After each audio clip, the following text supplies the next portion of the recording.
They said it would be funny, send the grease monkey to a five-star restaurant, watch him squirm in his secondhand jacket, then ghost him. Just a joke.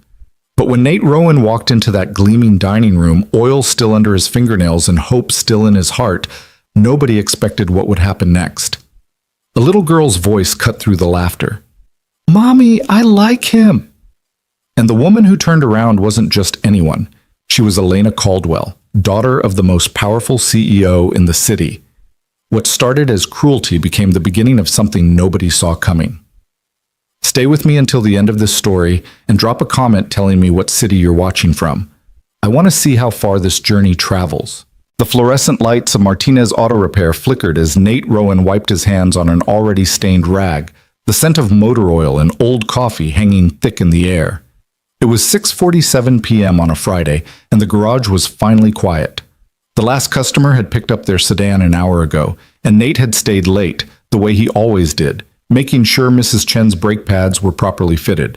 She was 73, lived on a fixed income, and Nate had only charged her for parts. "You're too soft, Rowan," his boss, Jimmy Martinez, had told him 100 times. "You'll never get ahead being Santa Claus in coveralls." But Nate didn't see it that way. His mother had raised him alone after his father disappeared when Nate was 7, working 2 jobs and still finding time to volunteer at the church soup kitchen every Sunday. She taught him that kindness wasn't a transaction, it was a way of life. He hung up his coveralls, revealing a faded flannel shirt and jeans that had seen better years. His reflection in the clouded mirror near the employee bathroom showed a man of 32 who looked older, not from hardship, but from the weight of caring. Dark hair perpetually mussed, stubble he never quite managed to shave evenly, and eyes that were too gentle for the world that surrounded him. His phone buzzed, a text from Derek, one of the sales guys from the office building next door, where Nate sometimes did emergency repairs on company vehicles. "Hey man, got something for you. You free tonight?" Nate frowned.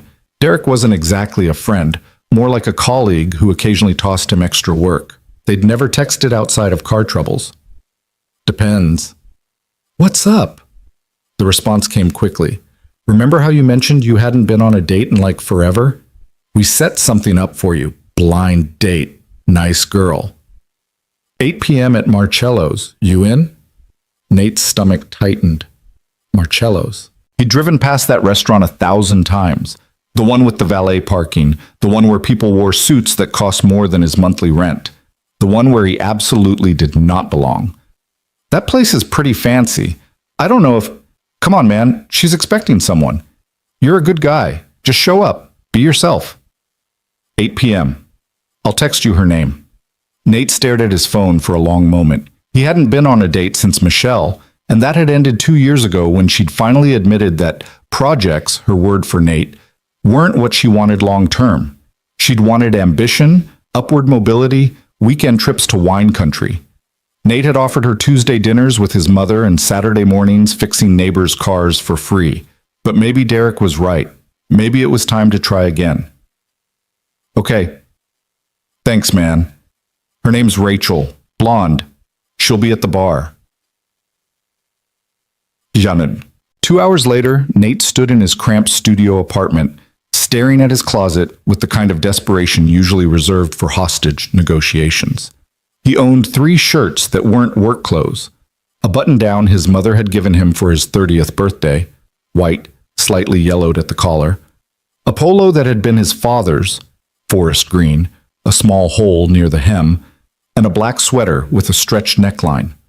He chose the button-down, paired it with his only khakis that didn't have paint stains, and found his dress shoes, scuffed leather that he tried to buff with a paper towel and sheer optimism. In the bathroom mirror, he looked like exactly what he was, a mechanic trying very hard to look like he belonged somewhere he didn't. "You can do this," he whispered to his reflection. "Just be yourself."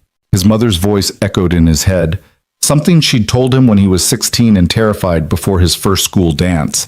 "Nathan, any woman worth your time will see your heart before she sees anything else." He grabbed his jacket, a gray blazer from a thrift store, only slightly too big in the shoulders, and headed out. That's Marcello's rose from the corner of 5th and Lexington like a cathedral to wealth. Warm light spilled from floor-to-ceiling windows, and even from the street. Nate could see crystal chandeliers, white tablecloths, and patrons who moved with the easy confidence of people who'd never had to choose between fixing their car and paying the electric bill. The valet eyed Nate's 15-year-old Honda Civic with barely concealed disdain. "Are you dining here tonight, sir?" The word sir carried the weight of a question mark. "Yeah," Nate said, handing over his keys. "I mean, yes, I'm meeting someone." The valet's expression didn't change, but something in his eyes did, a flicker of amusement that made Nate's neck flush. Inside, the restaurant was even more intimidating. The hostess stand was mahogany, the floors were marble, and every person Nate passed looked like they'd stepped out of a magazine. Women in cocktail dresses, men in tailored suits, the soft murmur of conversation punctuated by the delicate clink of wine glasses. "Good evening?" The hostess smiled, but it was the kind of smile that didn't reach her eyes. "Do you have a reservation?" "I'm meeting someone." "At the bar?" Nate's voice came out smaller than he intended. "Of course, right this way." She led him through the dining room, and Nate felt every eye track him. The blazer that had seemed acceptable in his apartment now felt like a costume, and he was acutely aware of the oil stain on his cuff that he'd missed, a dark smudge against the white fabric. The bar was even worse, a gleaming expanse of black marble with leather stools and a bartender who looked like he'd been hired for his jawline. Two women sat at the far end, both blonde, both beautiful, both very clearly not waiting for someone like Nate. He took a seat, ordered a beer, the cheapest one on the menu, which still cost $12, and waited. 8 o'clock came and went. 8:15. 8:30. At 8:42, his phone buzzed. "Derek. How's it going? She show up?" Nate's fingers hovered over the keyboard. Something felt wrong. The way the bartender kept glancing at him, the way the two blonde women had whispered to each other and then burst into laughter. Still waiting, he typed back. 3 dots appeared, then disappeared, then appeared again. "Dude, I'm sorry.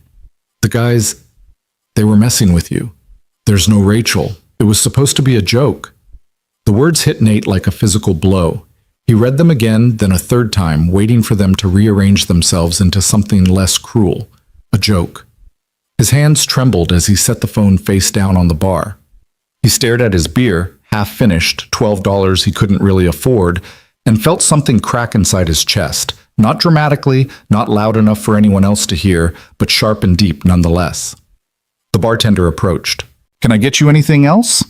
Nate looked up, and maybe the bartender saw something in his face, something raw and real, because his expression softened just slightly. "No," Nate said quietly.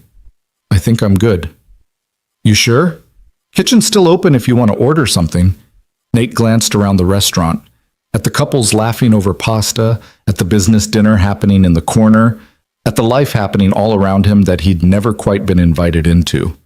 Pride, stupid, pointless pride, made him nod. "Yeah, dinner for one, I guess." "Well." The hostess led him to a small table near the window, clearly the spot reserved for solo diners and people they hoped would eat quickly and leave. Nate sat down, accepted the menu with hands that still shook slightly, and tried very hard not to let the burning behind his eyes turn into anything more. The menu was in Italian. No prices. He ordered the first thing he could pronounce, something with chicken, and sat back, watching the city move past the window. People coming home from work, couples walking hand in hand, a kid on a skateboard dodging a taxi. Normal people. People who belonged. "Excuse me?"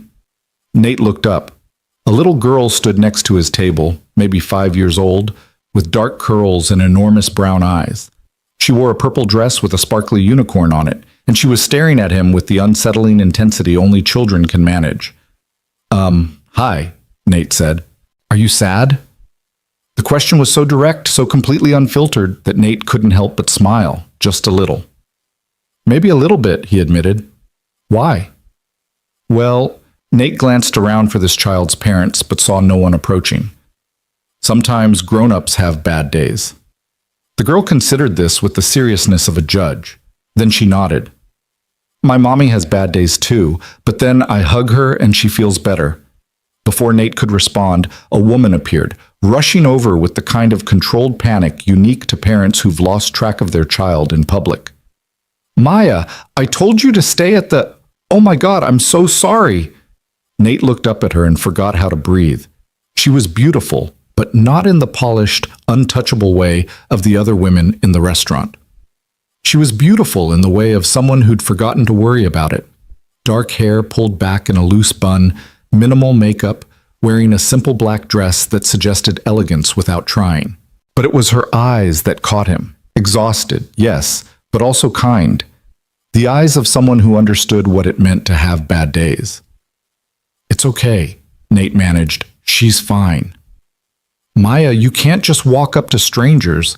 "But Mommy, I like him." The woman, Elena, though Nate didn't know her name yet, froze. Her daughter's words hung in the air between them, and something passed across her face. Embarrassment, yes, but also something else. Curiosity, maybe. "I'm so sorry," she said again. But she was looking at Nate now, really looking, and he had the strange sensation of being seen, actually seen, for the first time in a very long time. "Don't be," Nate said. "She's got good taste. I'm a very likable person." It was a joke, delivered with a self-deprecating smile, and Elena laughed, a short surprise sound that lit up her entire face. "Mommy, can we sit with him, please?" Maya grabbed her mother's hand. "He looks lonely." "Maya, we can't just..." "Actually," Nate heard himself say, surprising himself, "I wouldn't mind the company, if that's okay. My dinner date stood me up, so..." He gestured at the empty chair across from him. Elena hesitated. He could see her weighing it, propriety versus her daughter's enthusiasm versus something else he couldn't quite name. "Are you sure? We don't want to intrude." "I'm sure." She made a decision. "Okay, just for a little while." Elena signaled to someone, a woman in a business suit who'd been watching from a nearby table with the alert posture of a bodyguard. The woman nodded, spoke quietly into her phone, and repositioned herself at a discreet distance. Nate noticed, but didn't comment. Rich people, he figured, brought security to dinner. It was just one more reminder of the gulf between his world and wherever Elena had come from. Maya climbed into the chair across from him, bouncing with excitement, while Elena took the seat next to her daughter. "I'm Maya," the little girl announced. "I'm 5 3/4. What's your name?" "Nate. I'm 32 and no quarters." Maya giggled. "That's old." "Maya." Elena's face flushed. "We don't say that." "It's okay," Nate said, grinning. "She's right. I am old, basically ancient." "Do you have kids?" Maya asked. "Nope. Just me." "Do you have a dog?" "No dog either." "A cat?" "No cat." Maya's face fell. "That's sad. Everyone should have a cat." "I'll put it on my list," Nate promised. Elena watched this exchange with something like wonder. "I'm Elena," she said, extending her hand. "And I really am sorry about this. My daughter has decided you're her new best friend." Her hand was warm in his, her grip firm. "Nate Rowan, and honestly, this is the best thing that's happened to me all day." Something in his voice must have conveyed the truth of that statement because Elena's expression shifted, sympathy and understanding crossing her features. "Bad day? You could say that." The waiter appeared, doing a double take when he saw Elena, but recovering quickly. "Mrs. Caldwell, we didn't know you were dining with us tonight. Shall I..." "We're fine here, Thomas. Thank you." "Of course. And for the young miss?" Maya ordered mac and cheese with the confidence of royalty, and Elena ordered a salad, and they settled into an unexpected dinner party of 3. Chuck. The conversation flowed easier than Nate would have expected. Maya dominated much of it, telling elaborate stories about her kindergarten class, her best friend Sophie, and a complex drama involving who got to be the line leader. But between Maya's chatter, Nate and Elena talked too. "So what do you do?" Elena asked. "I'm a mechanic. Fix cars, mostly. Some motorcycles." "Do you like it?" It was such a simple question, but no one had asked Nate that in years. Everyone assumed the answer, one way or another. "Yeah," he said, and realized it was true. "I like fixing things, making them work again." There's something satisfying about taking something broken and making it whole. Elena looked at him for a long moment. That's a nice way to look at it. What about you? What do you do? Something shuddered in her expression. I help run my father's company. Operations, mostly. Sounds important. It's complicated. There was a story there. Nate could tell, but before he could ask, Maya interrupted with an urgent question about whether dinosaurs could swim, and the moment passed. The food arrived. Nate's chicken was probably delicious, but he barely tasted it. He was too caught up in the strange, unexpected warmth of this moment. This woman and her daughter who'd appeared out of nowhere and turned his worst night into something else entirely. Then it happened. At the table behind them, a man started coughing, not the polite clearing your throat kind of cough, but the desperate choking kind. His wife stood up, panic in her voice. "He's choking! Someone help! He's choking!" The restaurant erupted into chaos. Waiters rushing over, patrons standing, someone shouting to call 911. Nate didn't think. He moved. Years of community volunteer training with the fire department kicked in. He reached the man, mid-50s, face turning red, in 3 strides. "Sir, I'm going to help you. Can you breathe at all?" The man shook his head, eyes wide with terror. Nate got behind him, positioned his hands, and performed the Heimlich maneuver. Once, twice, 3 times. A piece of steak flew out, landing on the white tablecloth, and the man sucked in a huge, gasping breath. The restaurant went silent for a heartbeat, then erupted into applause. Nate barely heard it. He was focused on the man, making sure he was okay, that his breathing was steady. "You're all right," Nate said quietly. "Just breathe, nice and easy." "Thank you," the man gasped. "Thank you, I thought, you're okay now, but you should probably get checked out. Sometimes there can be complications." Paramedics arrived 10 minutes later. Someone had called them, and Nate stepped back, suddenly aware that every eye in the restaurant was on him. He returned to the table where Elena and Maya waited. Maya's eyes were huge. "You're a hero." "No," Nate said, sliding back into his seat. "Just did what anyone would do." "Not anyone," Elena said softly. She was looking at him the way she had before, but different now, deeper. "Most people would have frozen." Nate shrugged, uncomfortable with the attention. "I volunteer with the local fire department sometimes. Community safety training. They teach us this stuff." "You volunteer?" Elena's voice carried a note of surprise. "With the fire department?" "And the community center on weekends. Help teach basic car maintenance to single parents, people who can't afford shop rates. Nothing fancy." Elena was quiet for a moment, and Nate had the distinct impression he was being evaluated, though for what, he couldn't say. "That's remarkable," she finally said. "It's just time. I've got plenty of it." "Time is the most valuable thing we have," Elena said. "Giving it freely is remarkable." Their eyes met across the table, and Nate felt something shift, a connection he couldn't name but could definitely feel. Maya, sensing the moment, chimed in, "Mommy, can Nate come to the park with us tomorrow?" "Maya, please? He can push me on the swings." "Sweetie, Nate probably has plans." "I don't, actually," Nate said, then immediately wondered if he'd been too eager. "I mean, if it's okay. I don't want to intrude." Elena looked torn. He could see the war playing out on her face. Caution versus curiosity, practicality versus something else. "Richmond Park," she finally said. 2:00, by the big playground." "I'll be there." The check came, or rather, didn't come. The manager appeared instead, insisting that the meal was on the house, that they were honored to have such a hero dining with them. Nate tried to protest, but the manager wouldn't hear it. Outside, the valet brought up 3 cars, Nate's beat-up Civic, and 2 black SUVs with tinted windows. "That's us," Elena said, gesturing to the SUVs. The woman in the business suit had reappeared along with another security guard. Nate's stomach dropped. Those weren't just rich people cars, those were serious money cars. "Elena," he said slowly, "who exactly are you?" She smiled, but it was sad around the edges. "My full name is Elena Caldwell. My father is Victor Caldwell. He owns Caldwell Motors." Nate's voice came out flat. the biggest automotive manufacturer in the state. Yes. They stood there in the valet circle, the reality of their situation settling around them like snow. I should have told you, Elena said. It was nice to have a conversation where that wasn't the first thing someone knew about me. I fix cars for minimum wage, Nate said. I live in a studio apartment. I eat ramen for dinner 3 nights a week. I know. You can't. He stopped, trying to find the words. We're not. I know that too. Elena's voice was quiet but firm. But Maya likes you, and She paused. I had a nice time tonight. For the first time in months, I felt like I was talking to someone real.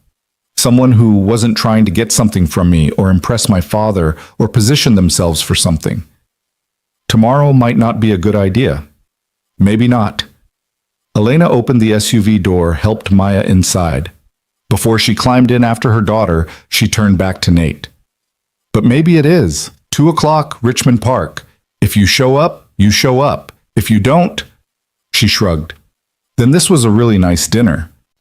The SUVs pulled away, and Nate stood alone in the valet circle with his battered Civic and a head full of confusion. Basset. He drove home in a daze, parked in his building's cramped lot, and climbed the 3 flights to his apartment. Inside, he sat on the edge of his bed and pulled out his phone. There were 7 texts from Derek. Apologies mostly, mixed with attempts at justification. It was just supposed to be funny, man. You know how the guys are. Nate deleted them all without responding. Then he called his mother. Nathan? Her voice was warm, concerned. It's late, honey. Everything okay? Ma, I need advice. Always. What happened? He told her everything, the cruel joke, the dinner alone, Maya and Elena appearing like something out of a story, the man choking, the revelation about who Elena really was. His mother listened without interrupting, the way she always did. When he finished, she was quiet for a long moment. Ma, you like her, she said simply. This Elena. I just met her. That's not what I asked. Nate closed his eyes. Yeah, I like her. And her daughter. But, Ma, she's a Caldwell. She's got security guards and drivers, and she probably lives in a mansion. I'm me. You're my son, his mother said firmly. You're the man who volunteers at the fire department, who fixes Mrs. Chen's car for free, who teaches single mothers how to change their own oil so they don't get ripped off. You're the man who saved someone's life tonight without thinking twice. That's who you are, Nathan. She's out of my league. That's not for you to decide. That's for her to decide. His mother's voice softened. Baby, you've been hurt before. I know that. But you can't let fear make your choices for you. If this woman and her little girl make you smile the way I'm hearing in your voice right now, then show up tomorrow. See what happens. The worst thing that can happen is nothing, and you're already used to that. It was gentle, but it hit home. I'm scared, Nate admitted. Good. That means it matters. Now get some sleep. You've got a park date tomorrow. Nate didn't sleep much. He lay awake, staring at his ceiling, replaying the evening over and over. Maya's laugh, Elena's smile, the way she'd looked at him when he'd saved that man, not like he was a hero, but like she was seeing something in him she'd been looking for.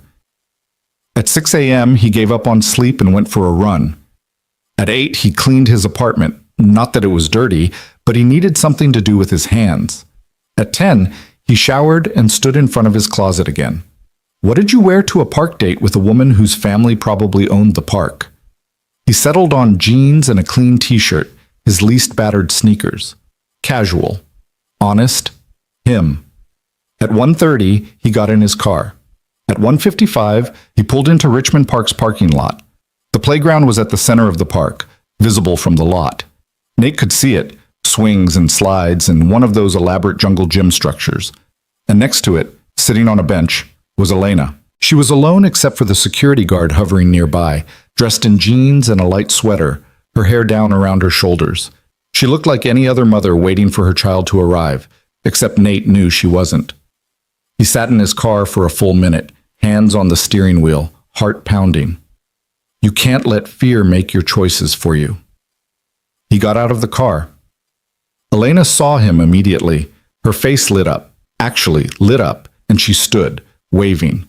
Nate walked over, hands in his pockets, trying to look more confident than he felt. You came, Elena said. I said I would. People say a lot of things. Before Nate could respond, a car door slammed and Maya came running from the parking lot, a woman in casual clothes, probably a nanny, following behind. Nate! Maya launched herself at him, and Nate caught her, lifting her up without thinking. Hey kiddo, ready to play?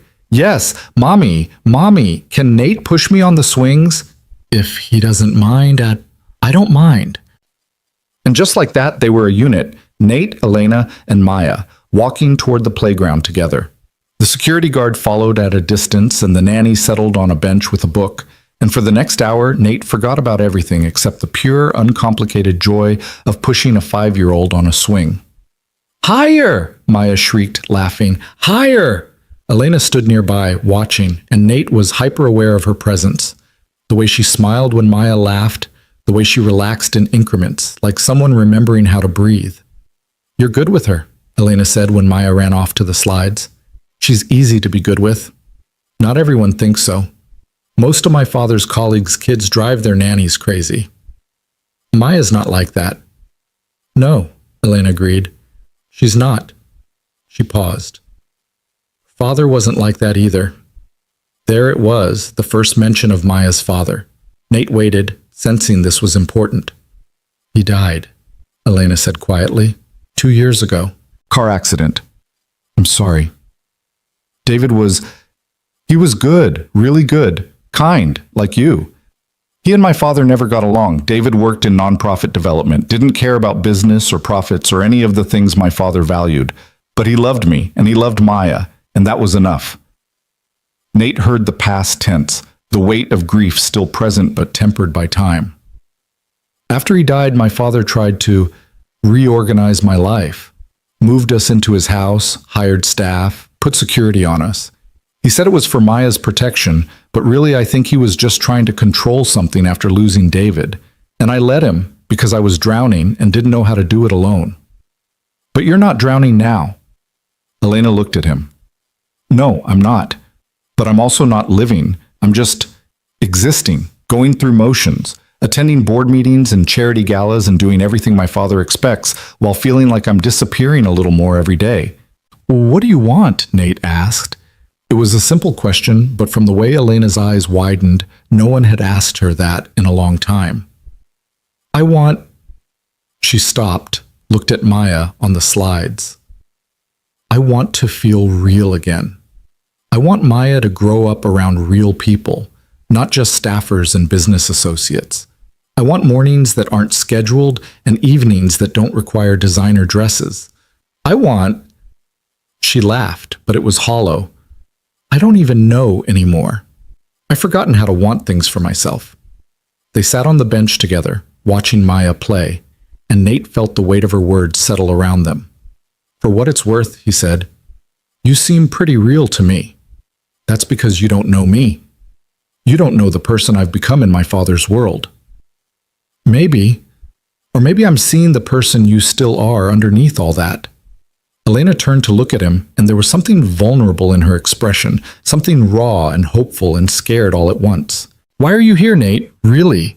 You could have stayed home, avoided all this complication. Honestly? Nate met her gaze. Because last night was the first time in a long time that I felt like I mattered. Not because of what I could do for someone or fix for someone, but just because of who I was. And I wanted to feel that again. That's what you gave me too, Elena whispered. They sat there, the truth hanging between them, until Maya came running back, demanding that Nate watch her go down the slide backwards. And Nate did, because that's who he was. A man who showed up, who paid attention, who made a 5-year-old feel like the center of the universe for an afternoon. But as he watched Elena watch her daughter, he couldn't shake the feeling that they were all standing on the edge of something that could either be wonderful or could shatter them all. He just didn't know which yet. The afternoon sun filtered through the oak trees as Maya convinced Nate to join her on the monkey bars. and Elena found herself laughing, really laughing, for the first time in months. Watching this man in his worn jeans and faded t-shirt hang from the bars while her daughter counted his attempts was absurdly charming in a way she couldn't quite explain. 17, 18, 19, Maya shouted. You did it! Nate dropped to the ground, shaking out his arms. I think I pulled something. Getting old, remember? You said you'd do 20. Maya, give Nate a break, Elena called out, still smiling. It's okay, Nate said, already reaching for the bars again. A promise is a promise. He made it to 20, barely, and Maya rewarded him with a hug so enthusiastic it nearly knocked him over. Elena watched the way Nate's face softened, the way he didn't stiffen or pull away, but simply accepted the affection with the ease of someone who understood that children gave love without conditions or complications. David had been like that too. The thought came unbidden, and with it, a wave of something Elena couldn't quite name. Not guilt, exactly. Not betrayal, but something close to both. Ice cream? Maya asked, bouncing on her toes. Can we get ice cream? Please, please, please? Elena checked her watch. It was nearly 4 and she'd told her father she'd be back by 5 for dinner with his business partners.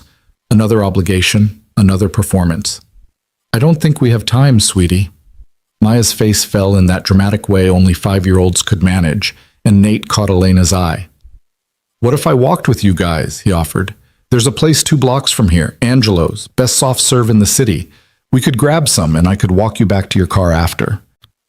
It was such a simple suggestion, but Elena felt the weight of the decision. Saying yes meant extending this afternoon, meant letting Nate further into their lives, meant acknowledging that this wasn't just a chance encounter anymore, but something she was choosing. Please, Mommy? Maya grabbed her hand. Nate can tell us more stories about fixing cars. He said sometimes people drive with their emergency brake on for weeks.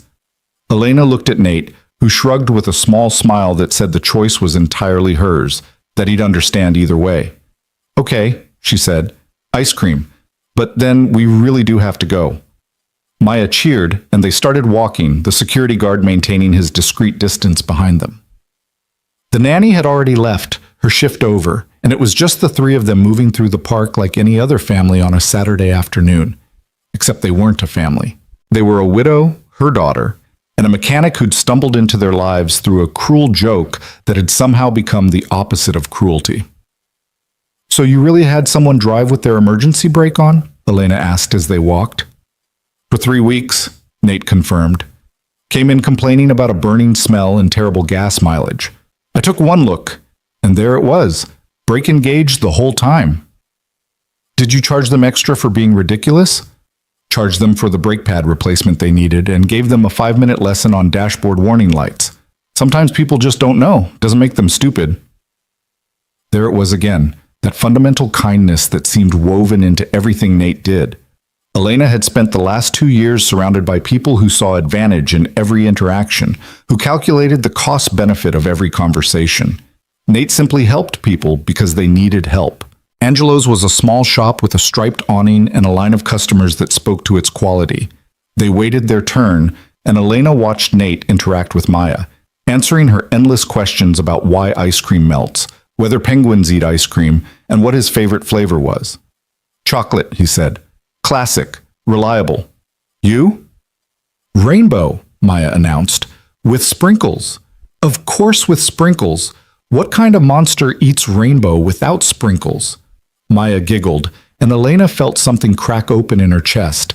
Not painfully, but like a window opening after being sealed shut for too long. When they reached the counter, Nate tried to pay, but Elena was faster, handing over her card before he could protest. You don't have to. You pushed my daughter on swings for an hour and hung from monkey bars until your arms nearly fell off, Elena said. I think I can buy you ice cream. They sat on a bench outside the shop, Maya between them, all 3 working on their cones in the late afternoon sun. A young couple walked past, the woman visibly pregnant, and Elena saw Nate smile at them, that same easy, genuine warmth he seemed to extend to everyone. Do you want kids? Elena asked, then immediately wanted to take it back. Too personal. Too soon. But Nate didn't seem bothered. Yeah, someday. If it works out that way. I always thought I'd have a whole bunch of them, you know? Loud house, chaos, someone always needing something. My mom raised me alone, and I remember thinking it seemed lonely for her. I wanted different than that. Why hasn't it happened? Nate licked melting ice cream off his thumb. Same reason anything doesn't happen. Wrong timing, wrong person, wrong circumstances. My ex-girlfriend, Michelle, she wanted someone ambitious, someone climbing ladders, making moves. I'm a mechanic who volunteers at a community center. Not exactly the trajectory she had in mind. She was an idiot, Elena said, then blushed. Sorry. That was accurate? Nate grinned. It's okay. We wanted different things. Better to figure that out before than after. That's very mature of you. I've had 2 years to get mature about it. Maya finished her cone and immediately discovered she had ice cream on her hands, her face, and somehow her elbow. Elena pulled out wet wipes. She always had wet wipes, and began the cleanup process while Nate finished his own cone. You're good at that, he observed. At what? The mom thing.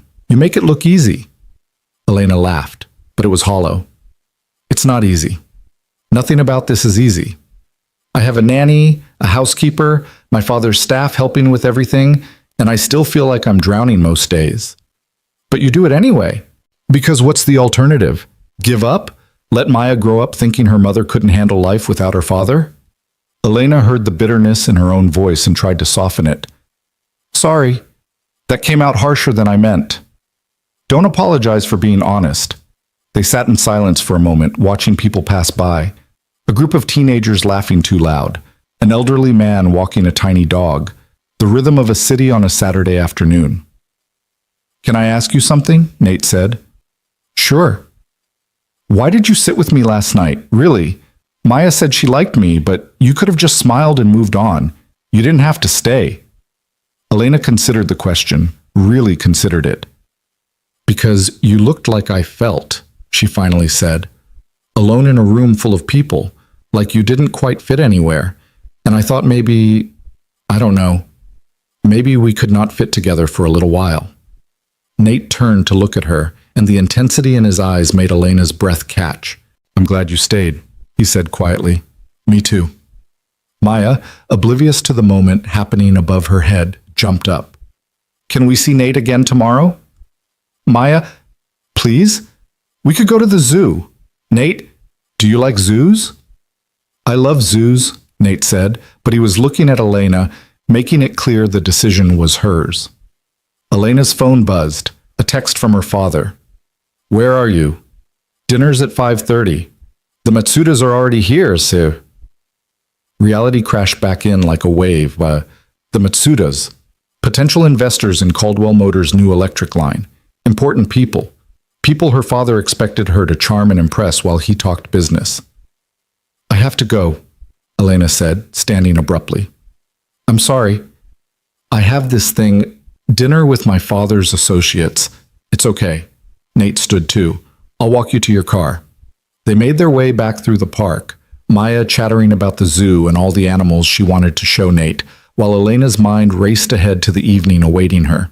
She'd have to change clothes, fix her hair, put on the smile she wore like armor at these things. The SUVs were waiting in the parking lot, the security guard already holding the door open. Elena helped Maya inside, then turned back to Nate. Thank you, she said, for today, for being real. Thank you for taking a chance on someone you just met. Elena hesitated, then pulled out her phone. Can I have your number? In case Maya wants to plan that zoo trip. In case Maya wants to? Nate's lips quirked. In case I want to, Elena corrected, and watched his face light up. They exchanged numbers, and Elena was about to climb into the SUV when she did something that surprised even herself. She reached out and hugged him. Just briefly, just enough to feel the solid warmth of him, the way he smelled like soap and sunshine. Tomorrow, she whispered, the zoo. If you're free. I'm free, Nate said, and reluctantly Elena let him go. She climbed into the SUV, and through the tinted window, she watched Nate walk back to his old Civic, hands in his pockets, looking like the best thing that had happened to her in years. Mommy, you like him, Maya said. It wasn't a question. Elena smiled. Yeah, baby, I think I do. The SUV pulled out of the parking lot, and Elena spent the drive home preparing herself for the evening ahead, the performance, the small talk, the careful dance of corporate politics. But underneath it all, something warm and fragile had taken root, something that felt dangerously like hope. The Caldwell mansion rose from its hilltop perch, like something out of a different era, all stone and glass and old money. Elena had grown up here, but it had never felt like home. Not really. It was a showcase, a monument to her father's success, and she'd always felt like just another piece of expensive furniture. Maya ran ahead to her room, which was actually a suite larger than most apartments, while Elena headed to her own quarters to change. Her father's voice echoed from the dining room, already entertaining the Matsudas with stories about the automotive industry. Elena showered quickly, twisted her hair into an elegant knot, and pulled on a silk dress that cost more than Nate probably made in a month. The thought made her pause, looking at herself in the mirror. Who was this woman?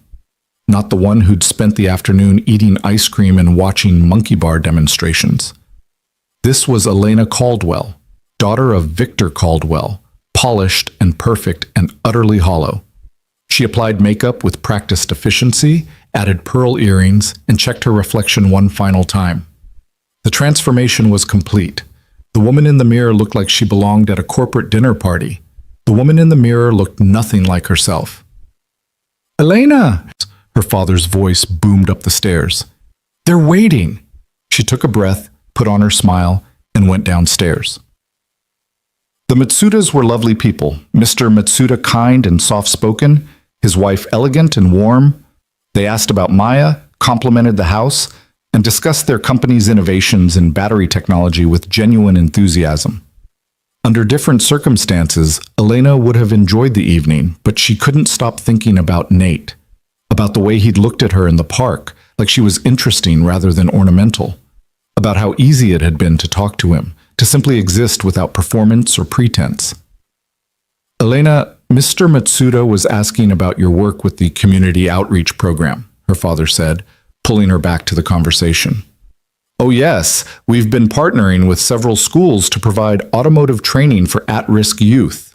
The words came automatically. She'd given this pitch 100 times. That's wonderful, Mrs. Matsuda said. Do you work directly with the students?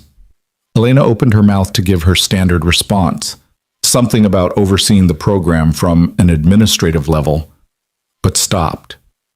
When was the last time she'd actually visited one of the programs? When was the last time she'd done anything hands-on, anything real? Not as much as I should, she heard herself admit. I've been disconnected from the actual work lately. Her father's expression tightened, but Mr. Matsuda nodded thoughtfully. It's easy to lose sight of the mission when you're caught up in management. My wife reminds me of this constantly. Mrs. Matsuda smiled. Someone has to keep him grounded. The dinner continued, and Elena played her part, but her mind kept drifting. She thought about Nate teaching single mothers car maintenance, volunteering his limited free time to help people who couldn't afford his help. She thought about how he'd described finding satisfaction in fixing broken things. When was the last time she'd fixed anything? When was the last time she'd done something that mattered beyond a quarterly report? The Matsudas left around 9, with promises to continue discussions next week. Elena's father closed the door behind them and turned to her with an expression she knew well, the one that meant a lecture was coming. What was that about? He asked. What was what about? Not as much as I should? Elena, we're trying to impress potential investors, not make them think you're incompetent. I'm not incompetent, Dad. I was being honest. Honesty doesn't close deals. Her father moved to the bar, poured himself a scotch.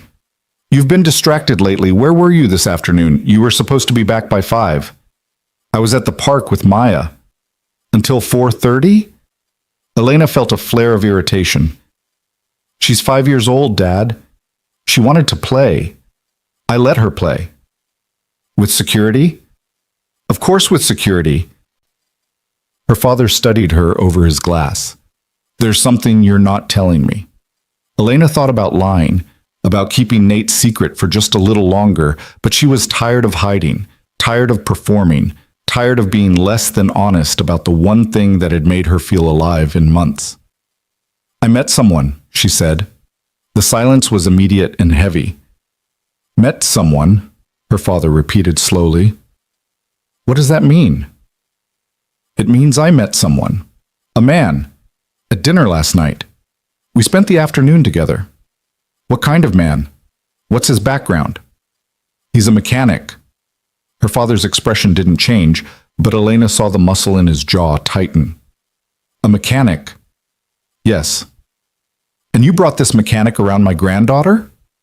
His name is Nate, and yes, Maya really likes him. I'm sure she does. I'm sure he's very charming. Her father set down his glass with careful precision. Elena, I know you've been lonely. I know these past 2 years have been difficult. But you can't just... You have responsibilities. Standards. The Caldwell name means something. The Caldwell name, Elena repeated, and something inside her snapped. Is that really what matters to you? Not whether I'm happy, not whether Maya's happy, but the name? Don't be naive. The name is what gives you the life you have.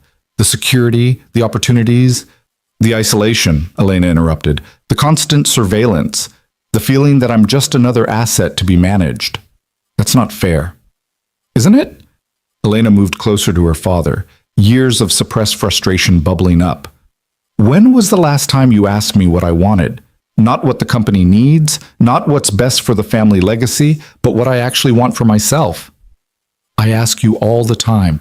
No, you tell me all the time. There's a difference. Elena's voice shook. You tell me which events to attend, which people to impress, how to dress and speak and present myself. You've been telling me what to do since David died, and I let you because I was broken and scared and didn't know how to be a widow and a mother at the same time. Her father's face had gone pale. I was trying to help. I know you were, Dad, but I don't need help anymore. I need space. I need room to figure out who I am when I'm not performing for investors or smiling at galas or being Victor Caldwell's perfect daughter.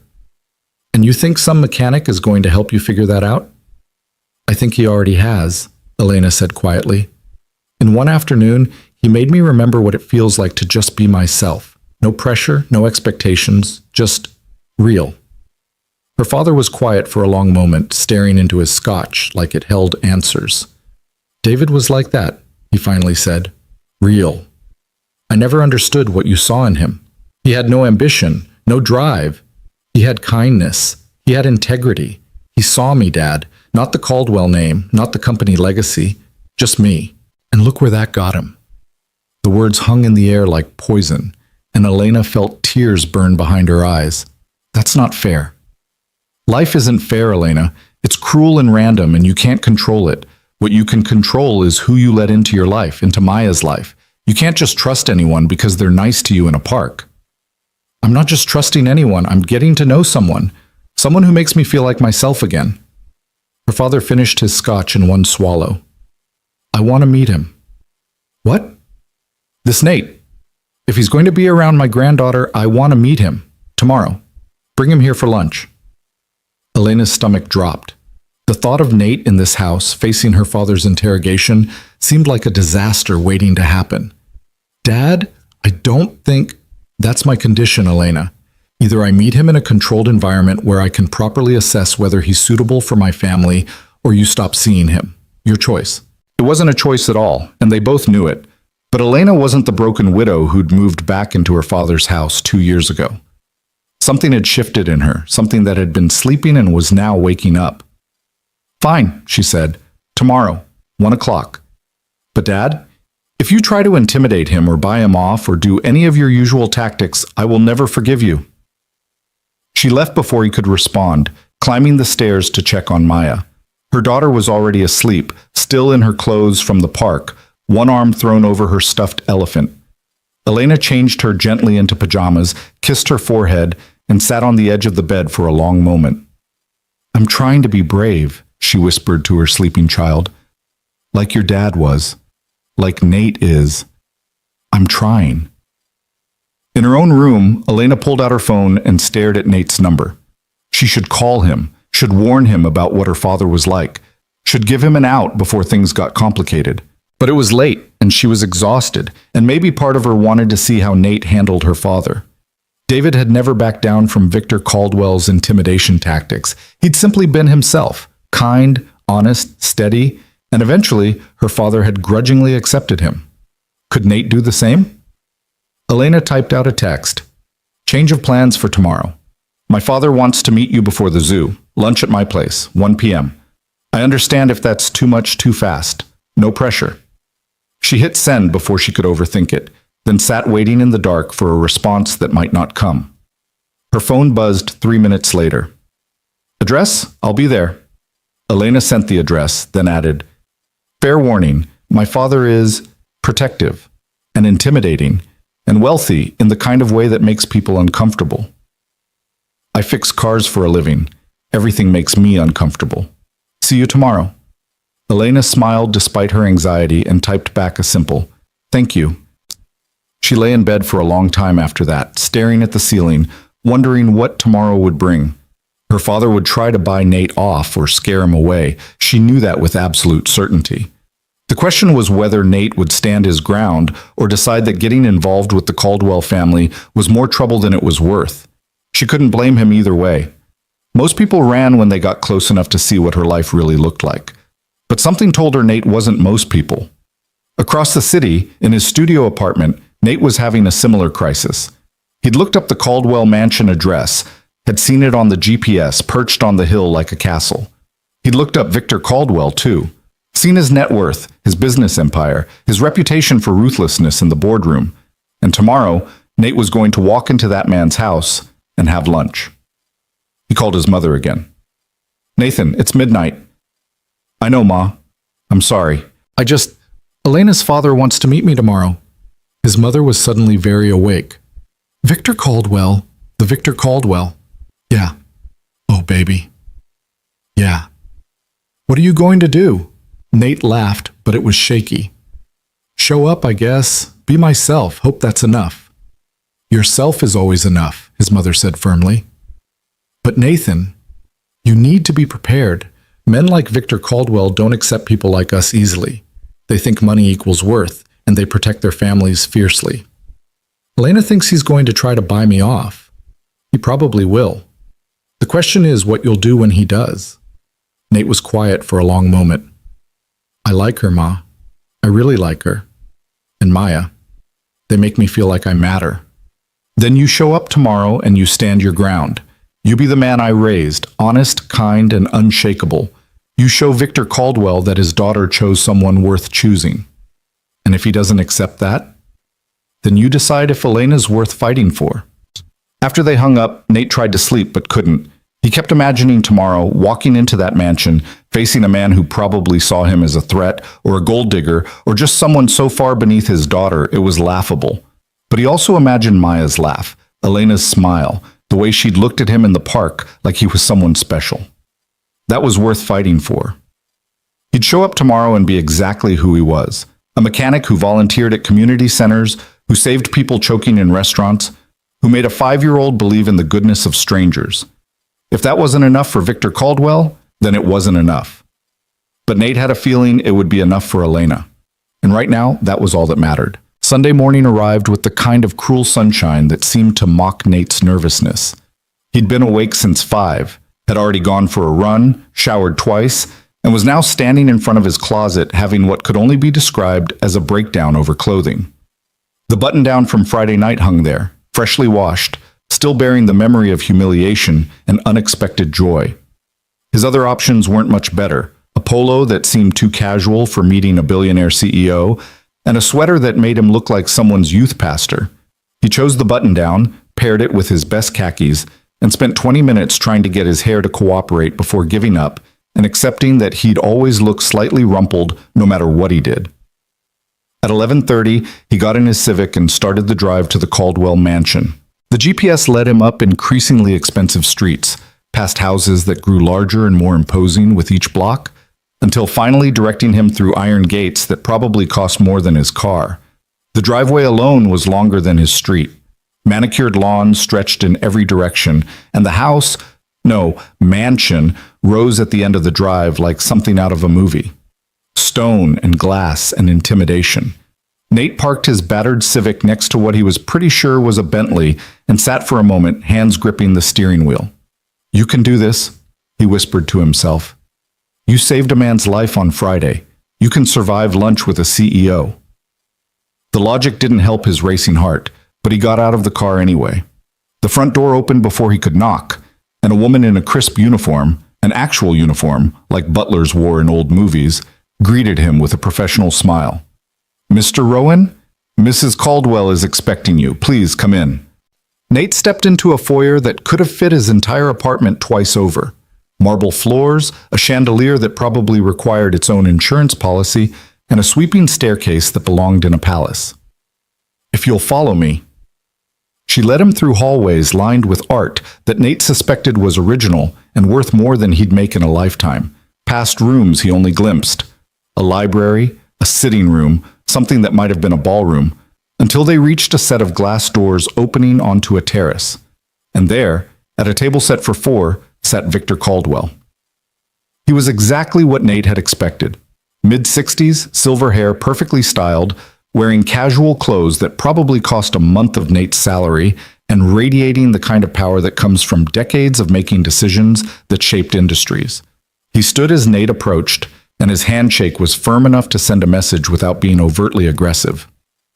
"Mr. Rowan, thank you for coming. Thank you for the invitation, sir." Victor gestured to a chair. "Please, sit. Elena and Maya will join us shortly. Can I offer you something to drink?" "Water's fine, thank you." A staff member appeared immediately with sparkling water in a crystal glass, and Nate felt absurdly out of place, like a child playing dress-up in adult spaces. Victor sat across from him, and for a long moment simply studied Nate with the kind of assessment that probably made corporate executives squirm in boardrooms. "My daughter tells me you're a mechanic." "Yes, sir, at Martinez Auto Repair downtown." "How long have you been doing that?" "About 8 years, started as an apprentice right out of high school, worked my way up." "No college?" There it was, the first test, delivered with polite curiosity that didn't quite hide the judgment underneath. "No, sir, my mother couldn't afford it, and I didn't want to take on debt. Figured I'd learn a trade instead." "Practical," Victor said, though his tone suggested he didn't necessarily see that as a compliment. "And you volunteer?" Elena mentioned. "With the fire department?" "Community safety training, yes, sir. And I help run a car maintenance workshop at the community center on weekends, teaching basic skills to people who can't afford shop rates." "That's very charitable of you." Nate heard what Victor wasn't saying. The charity was for people with money to spare, not for mechanics who should be focused on their own advancement. "It's not charity," Nate said carefully. "It's community. People helping people." Victor's expression didn't change, but something flickered in his eyes. Interest or irritation, Nate couldn't tell which. "Tell me, Mr. Rowan, what exactly are your intentions with my daughter?" The bluntness of the question would have been shocking if Nate hadn't been expecting it. He'd known this was coming the moment Elena had texted him last night. "Honestly, sir, I don't know yet. I just met her 2 days ago. But I like her. I like spending time with her and Maya, and I'd like to keep doing that if she wants the same thing." "My daughter is vulnerable right now," Victor said, leaning forward slightly. "She's still grieving her husband, still finding her footing as a single mother. She doesn't need complications or someone who's going to waste her time. With respect, sir, I think your daughter can decide what she needs." The temperature on the terrace seemed to drop 10 degrees. Victor's eyes hardened, and Nate knew he'd crossed some invisible line, but he didn't back down. This was who he was, someone who believed people should make their own choices, even when those choices made powerful men uncomfortable. "You're right," Victor said finally, surprising Nate. "She can. But I'm her father, and I want to make sure whoever spends time with my granddaughter isn't going to hurt them." "I would never—" Everyone says that. Every man who's ever approached Elena has promised they have good intentions. But intentions don't mean much when reality sets in, when you realize exactly how different your worlds are. Before Nate could respond, Maya's voice rang out across the terrace. "Nate!" She came running from the house, wearing a yellow dress with butterflies on it, and launched herself at him with the fearless enthusiasm of someone too young to understand class differences or social boundaries. Nate caught her, lifting her up, and saw Elena following behind, beautiful in a simple blue sundress, her expression caught between hope and apprehension. "You came," Maya said. "Mommy said you might not come." "I always keep my promises," Nate said, setting her down but keeping hold of her hand. "Mr. Rowan was just telling me about his work," Victor said, his tone lighter now that Maya was present. "Fixing cars, teaching workshops. Very admirable." Elena's eyes met Nate's across the terrace, and he saw the question there. "Are you okay?" He nodded slightly, and she seemed to relax a fraction. "Shall we eat?" Victor suggested. "I'm sure everyone's hungry." Lunch was an elaborate affair. Grilled salmon, roasted vegetables, salads with ingredients Nate couldn't identify. It was delicious and intimidating in equal measure. And Nate was hyper-aware of using the right fork, of not talking with his mouth full, of all the small social graces his mother had taught him, but which felt inadequate in this setting. Maya dominated much of the conversation, telling her grandfather about the park, about Nate hanging from the monkey bars, about the ice cream with sprinkles. Victor listened with the patient indulgence of someone who clearly adored his granddaughter, and for brief moments, Nate could see past the CEO facade to the grandfather underneath. "And Nate saved a man's life," Maya announced proudly. "At the restaurant, the man was choking, and Nate did the Heimlich." "The Heimlich maneuver," Elena corrected gently. "Did he now?" Victor looked at Nate with renewed interest.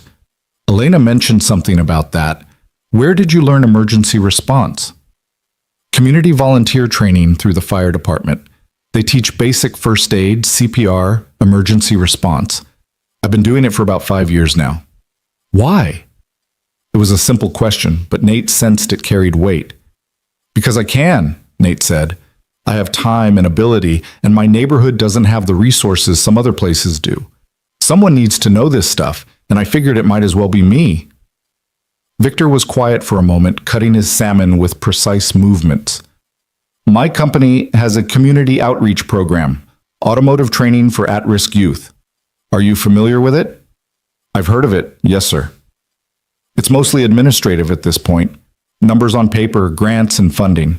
But the actual hands-on work, the teaching and mentoring, that's fallen by the wayside." Victor looked directly at Nate. "What would you do differently?" Nate blinked, surprised by the question. "Sir? If you were running the program, what would you change?" Elena was staring at her father with an expression Nate couldn't read, but he answered honestly. "I'd get out of the office. Programs like that only work if the people running them actually know the community they're serving. You can't teach automotive skills from a boardroom. You need to be in the garages working alongside the kids, showing them that this is a real path, not just a charity case." "And you think you could do that?" "I know I could. I do it every weekend at the community center. It's not complicated. You just have to show up and give a damn." The crude language slipped out before Nate could stop it, and he winced, expecting Victor to react. But the older man's expression had shifted into something that might have been respect. "Passion," Victor said. "That's what's been missing from the program. Passion and authenticity." "Dad," Elena said carefully, "what are you thinking?" "I'm thinking," Victor said slowly, "that perhaps I've been approaching this all wrong, looking for credentials instead of character, resumes instead of real experience." He turned back to Nate. "Mr. Rowan, I'll be direct with you.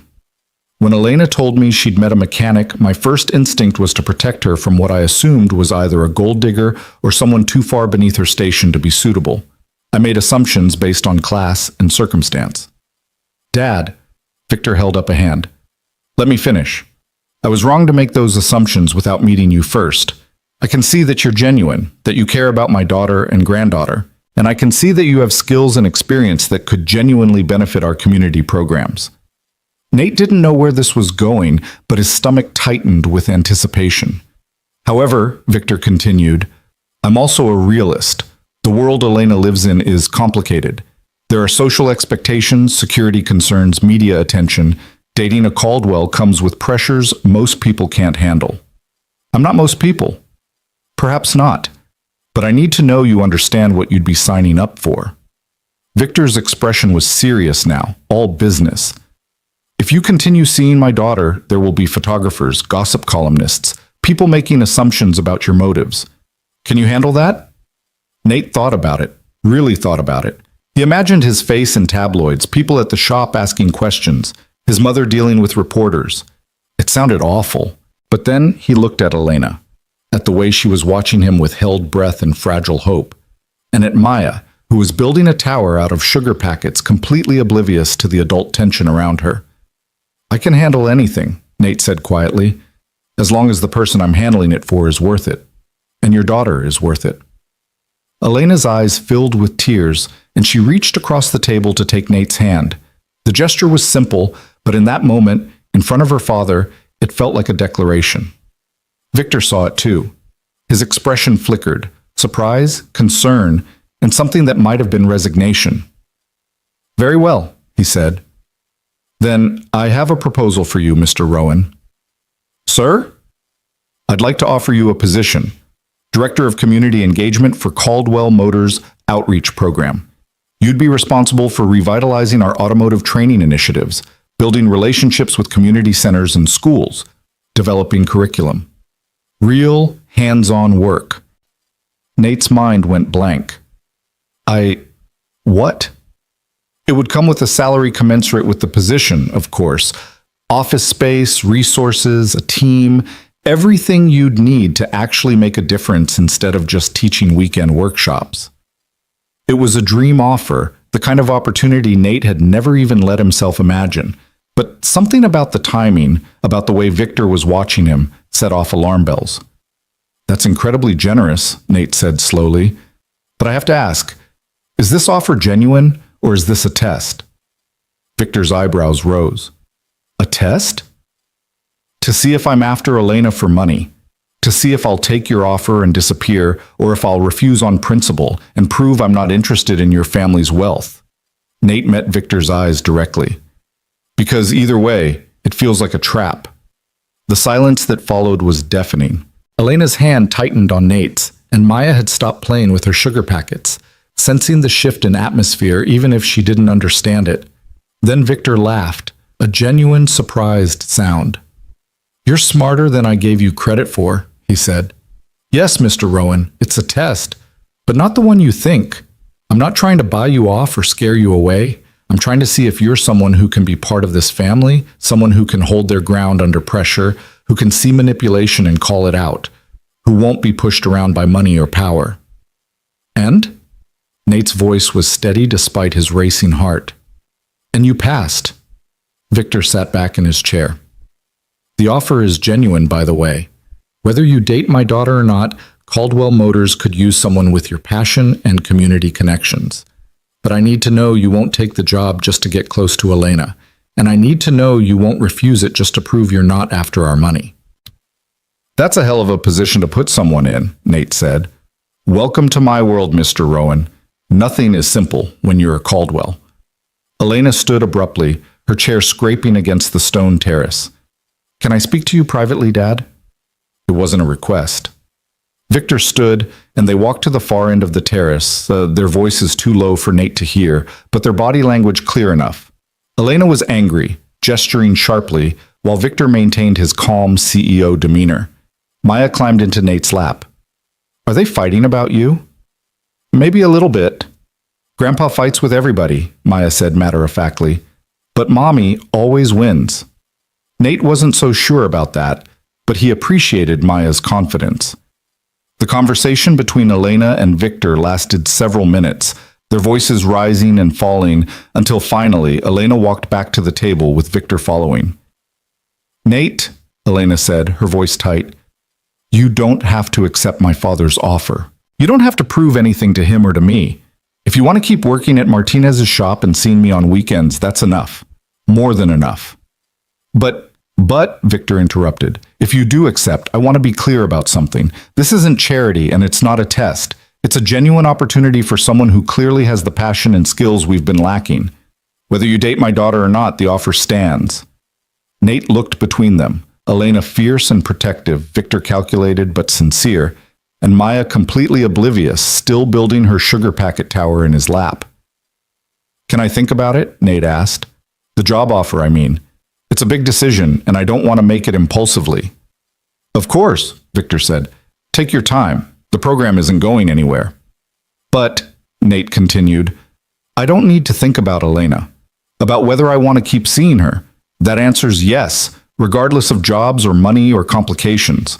Elena smiled, really smiled, the kind that lit up her entire face, and Nate felt like maybe, just maybe, this was all going to work out. Well then, Victor said, standing, I believe there was mention of a zoo? Maya perked up immediately. Yes, the zoo. Can we go now? If your mother says it's okay. Elena looked at Nate, and he saw the question there. Can you handle more of this today? Meeting my father was enough pressure for one afternoon, but Nate had come this far. What was a few more hours? Let's go see some animals, he said. They took one of the SUVs. Victor declined to join them, claiming work to catch up on, though Nate suspected he was giving them space. The security guard drove, the same one from yesterday, and they made their way through Sunday afternoon traffic to the city zoo. Walking through the gates felt like entering a different world. The pressure of the mansion, of Victor's tests and job offers, seemed to fall away as Maya grabbed both their hands and pulled them toward the penguin exhibit. They're my favorite, she announced. They walk funny. And they did walk funny, waddling around their habitat with serious expressions. And Nate found himself laughing as Maya tried to imitate them, stumbling around while Elena took photos on her phone. This is nice, Elena said quietly as Maya pressed her face against the glass, watching penguins dive into the water. Yeah? Yeah. Normal. No expectations or performances. Just this. Nate understood what she meant. The zoo was full of families, parents chasing toddlers, teenagers on dates, elderly couples walking slowly hand in hand. Nobody was paying attention to Elena Caldwell or her security detail or the mechanic she'd brought along. They were just another family enjoying a Sunday afternoon. Except they weren't a family. Not really. They were two people who'd met 3 days ago and a 5-year-old who'd decided they belonged together. But standing there, watching Maya point excitedly at a penguin that had just stolen a fish from another penguin, Nate could almost believe they could be. They moved through the zoo slowly, stopping at every exhibit that caught Maya's interest. The lions were sleeping, boring, according to Maya, but the monkeys were performing a whole drama that had her captivated for 20 minutes. The elephants were massive and gentle, and when one trumpeted, Maya grabbed Nate's hand in surprise and didn't let go. Can we get snacks? Maya asked as they passed a concession stand. What do you say? Elena prompted. Please, may we get snacks? They bought overpriced popcorn and lemonade and found a bench near the giraffe enclosure. Maya sat between them, munching popcorn and providing running commentary on which giraffe was the prettiest. I need to ask you something, Elena said during a moment when Maya was distracted by a particularly tall giraffe. Okay. Are you really okay with all of this? The security guards, my father's interrogation, the fact that dating me means your life gets complicated? Nate considered the question seriously. Honestly? No, I'm not okay with it. The security thing is weird. Your father is intimidating, and the idea of photographers following me around sounds like a nightmare. Elena's face fell. But, Nate continued, I'm not okay with a lot of things about my life. I'm not okay with living paycheck to paycheck, or not being able to afford to take my mom on vacation, or knowing I'll probably never own a house. Life's complicated for everyone, just in different ways. That's not exactly reassuring. What I'm saying is, everyone's got challenges. Yours are just more visible than most people's. But that doesn't make them insurmountable, and it doesn't make you less worth the effort. Elena was quiet for a long moment, watching her daughter chase a pigeon that had landed near their bench. David used to say something similar, that loving me meant loving all the complications that came with me. He was right. He was also fearless in a way I'm not sure I am anymore. He never cared what my father thought, never worried about what people would say. He just existed confidently and completely himself. You're more like that than you think, Nate said. You sat with a stranger in a restaurant. You brought him to meet your father. You're here right now instead of at some corporate event wearing designer clothes and a fake smile. This feels safer somehow. Easier. Good things usually are once you let yourself have them. Maya returned, having successfully chased the pigeon away, and demanded they visit the reptile house next. They spent another hour wandering through exhibits, and by the time they left, the sun was starting to set, and Maya was yawning between sentences. In the SUV on the way back, Maya fell asleep with her head on Nate's shoulder, and Elena took his hand in the dimming light. "Thank you," she whispered. "For what?" "For showing up today. For standing up to my father. For being here right now. For all of it. I wanted to be here. I know, that's what makes it mean something." They drove through the city in comfortable silence, and Nate felt something settle in his chest. Not quite peace, but something close to it. A sense that maybe he'd found something worth fighting for, worth navigating complications for. The SUV pulled up to his building, modest and aging compared to the mansion they'd left, and Elena looked out the window with curiosity rather than judgment. "This is you?" "Third floor, corner unit. It's not much, but it's mine. Can I see it sometime?" The question surprised him. "Really? Really, I want to see where you live, how you spend your time when you're not rescuing choking victims or getting interrogated by my father." "It's a studio apartment with secondhand furniture and a fridge full of leftovers. There's literally nothing impressive about it." "That's exactly why I want to see it," Elena said. "Everything in my life is impressive and curated and designed to impress. I want to see something real." Nate glanced at Maya, still asleep in the back seat. "What about her?" "She's out cold. Give me 10 minutes. I just want to see it." They woke Maya gently and carried her, still half asleep, up the 3 flights of stairs.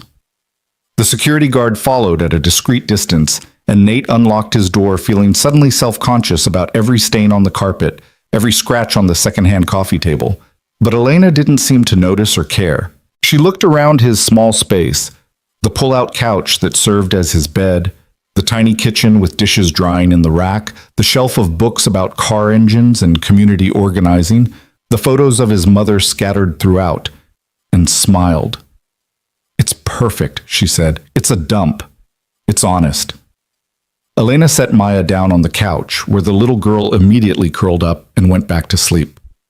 "Everything here tells a story about who you are. That volunteer certificate on the wall, those work boots by the door, that photo of you and your mom at what looks like a church picnic. Christmas potluck, actually, 3 years ago."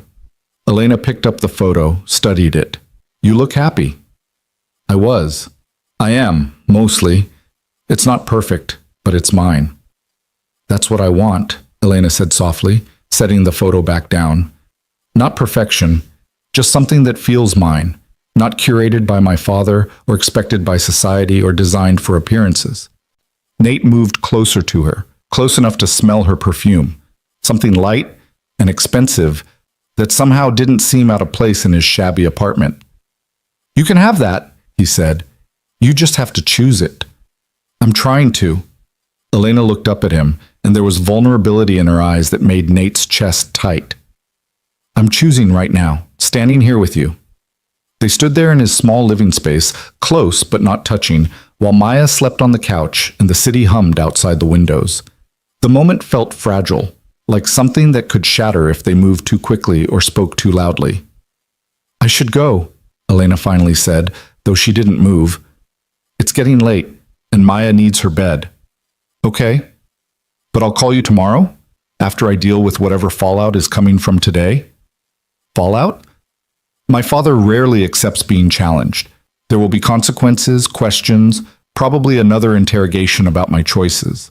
Elena smiled, but it was tired. "It's how he shows love, by trying to control everything. And you'll handle it." "I'll handle it." Elena gently woke Maya, who protested sleepily but allowed herself to be guided toward the door. At the threshold, Elena turned back. "Nate? About the job offer. Whatever you decide. Make sure it's what you want, not what you think will make my father accept you, or what will bring you closer to me. Choose for yourself." "I will." She left, taking her security guard and sleeping daughter with her, and Nate's apartment felt suddenly very empty and very quiet. He stood in the silence for a long moment, processing everything that had happened: the lunch, the test, the job offer, the zoo. Elena in his space looking at him like he was someone worth choosing. His phone buzzed, his mother, with her impeccable timing. How did it go? Nate laughed and collapsed onto his couch. Ma, I have no idea. It was possibly the most intense day of my life. And I once had to rebuild an engine in 4 hours because a customer needed their car for a wedding. Tell me everything. And he did. The whole story, from Victor's initial interrogation to the job offer to Maya falling asleep on his shoulder.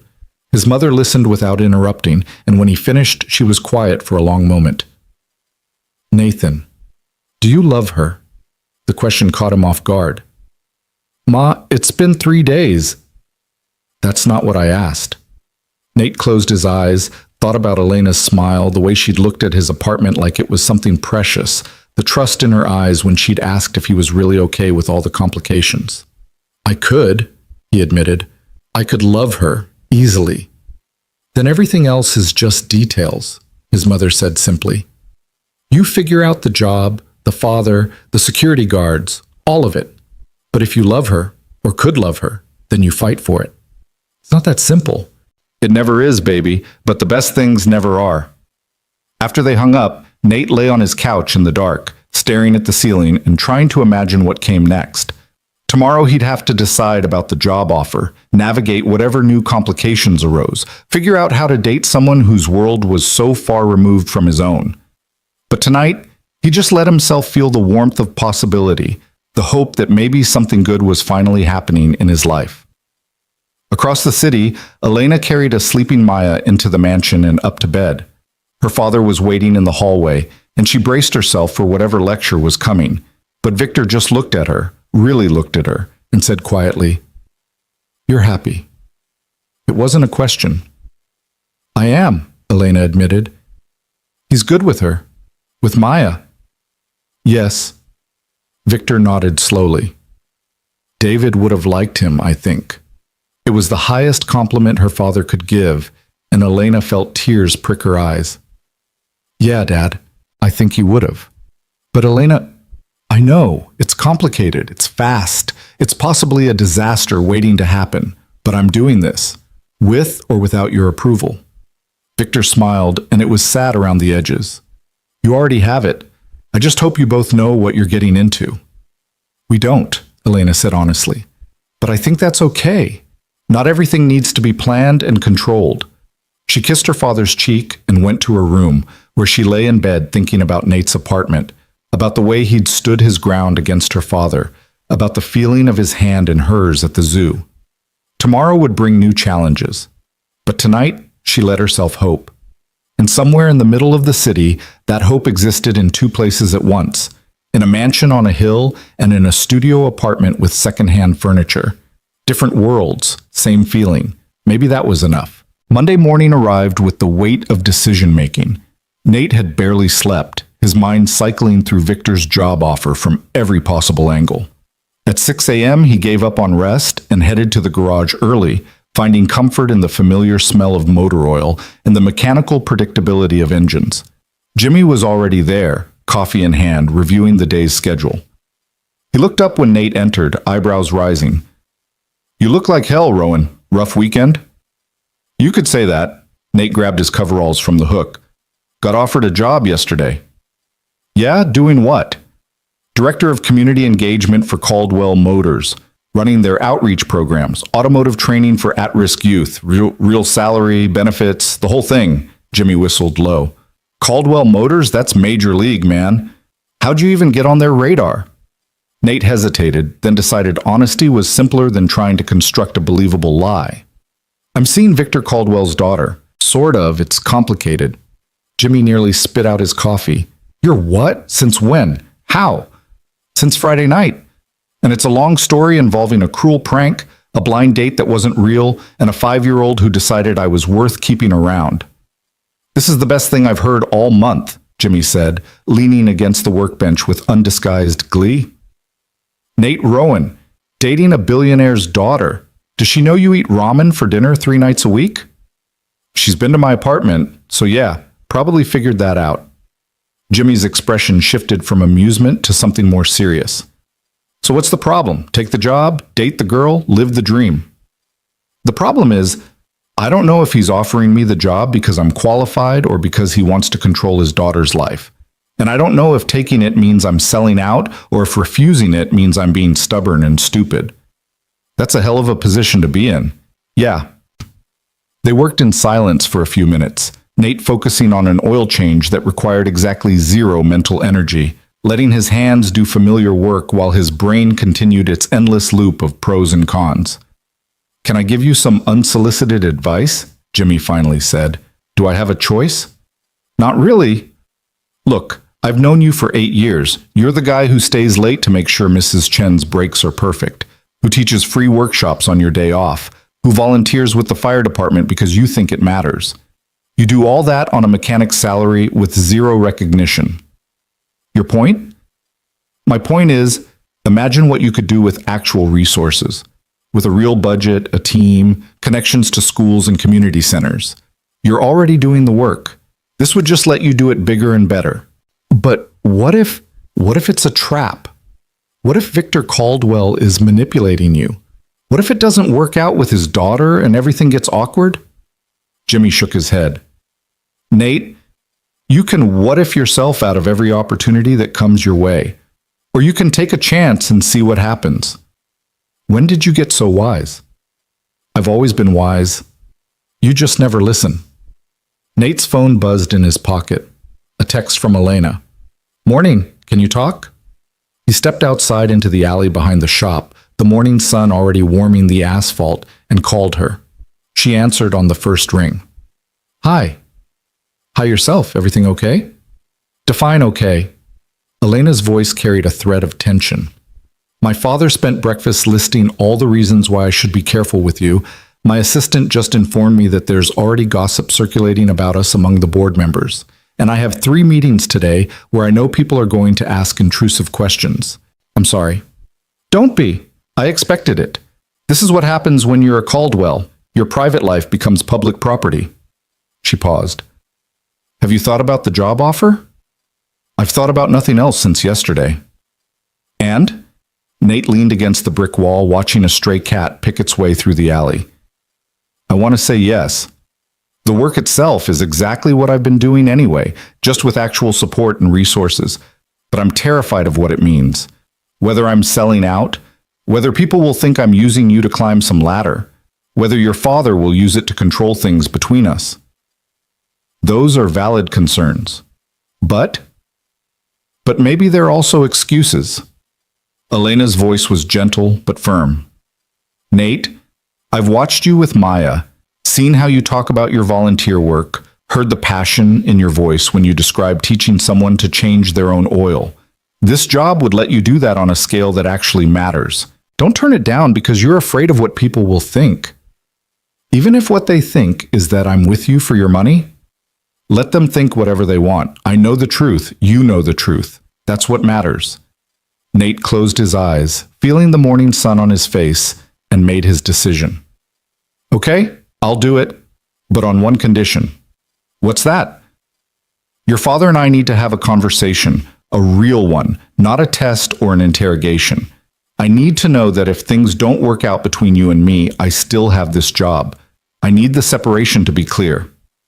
"That's fair. I'll set it up." "And Elena? Thank you for believing I can do this. Thank you for being someone worth believing in." They talked for a few more minutes about nothing important. Maya's upcoming school week, the weather, plans for dinner later that week, and when they hung up, Nate felt lighter somehow. The decision was made. Now he just had to follow through. He went back inside the garage where Jimmy was pretending not to have been listening through the door. So I'm taking the job." Jimmy grinned. "Good. You would have been insufferable if you'd turned it down out of some misguided sense of pride. When do you start?" "I have no idea. I still need to have an actual conversation with Victor Caldwell about expectations and boundaries. Look at you negotiating with billionaires. Last week you were arguing with Mrs. Henderson about whether her check engine light was serious. It was serious. She needed a new oxygen sensor. My point exactly. You're too good for this place anyway." Nate looked around the garage. At at the oil-stained floors, the ancient tools, the calendar from 2019 that no one had bothered to replace. It wasn't glamorous, but it had been home for 8 years.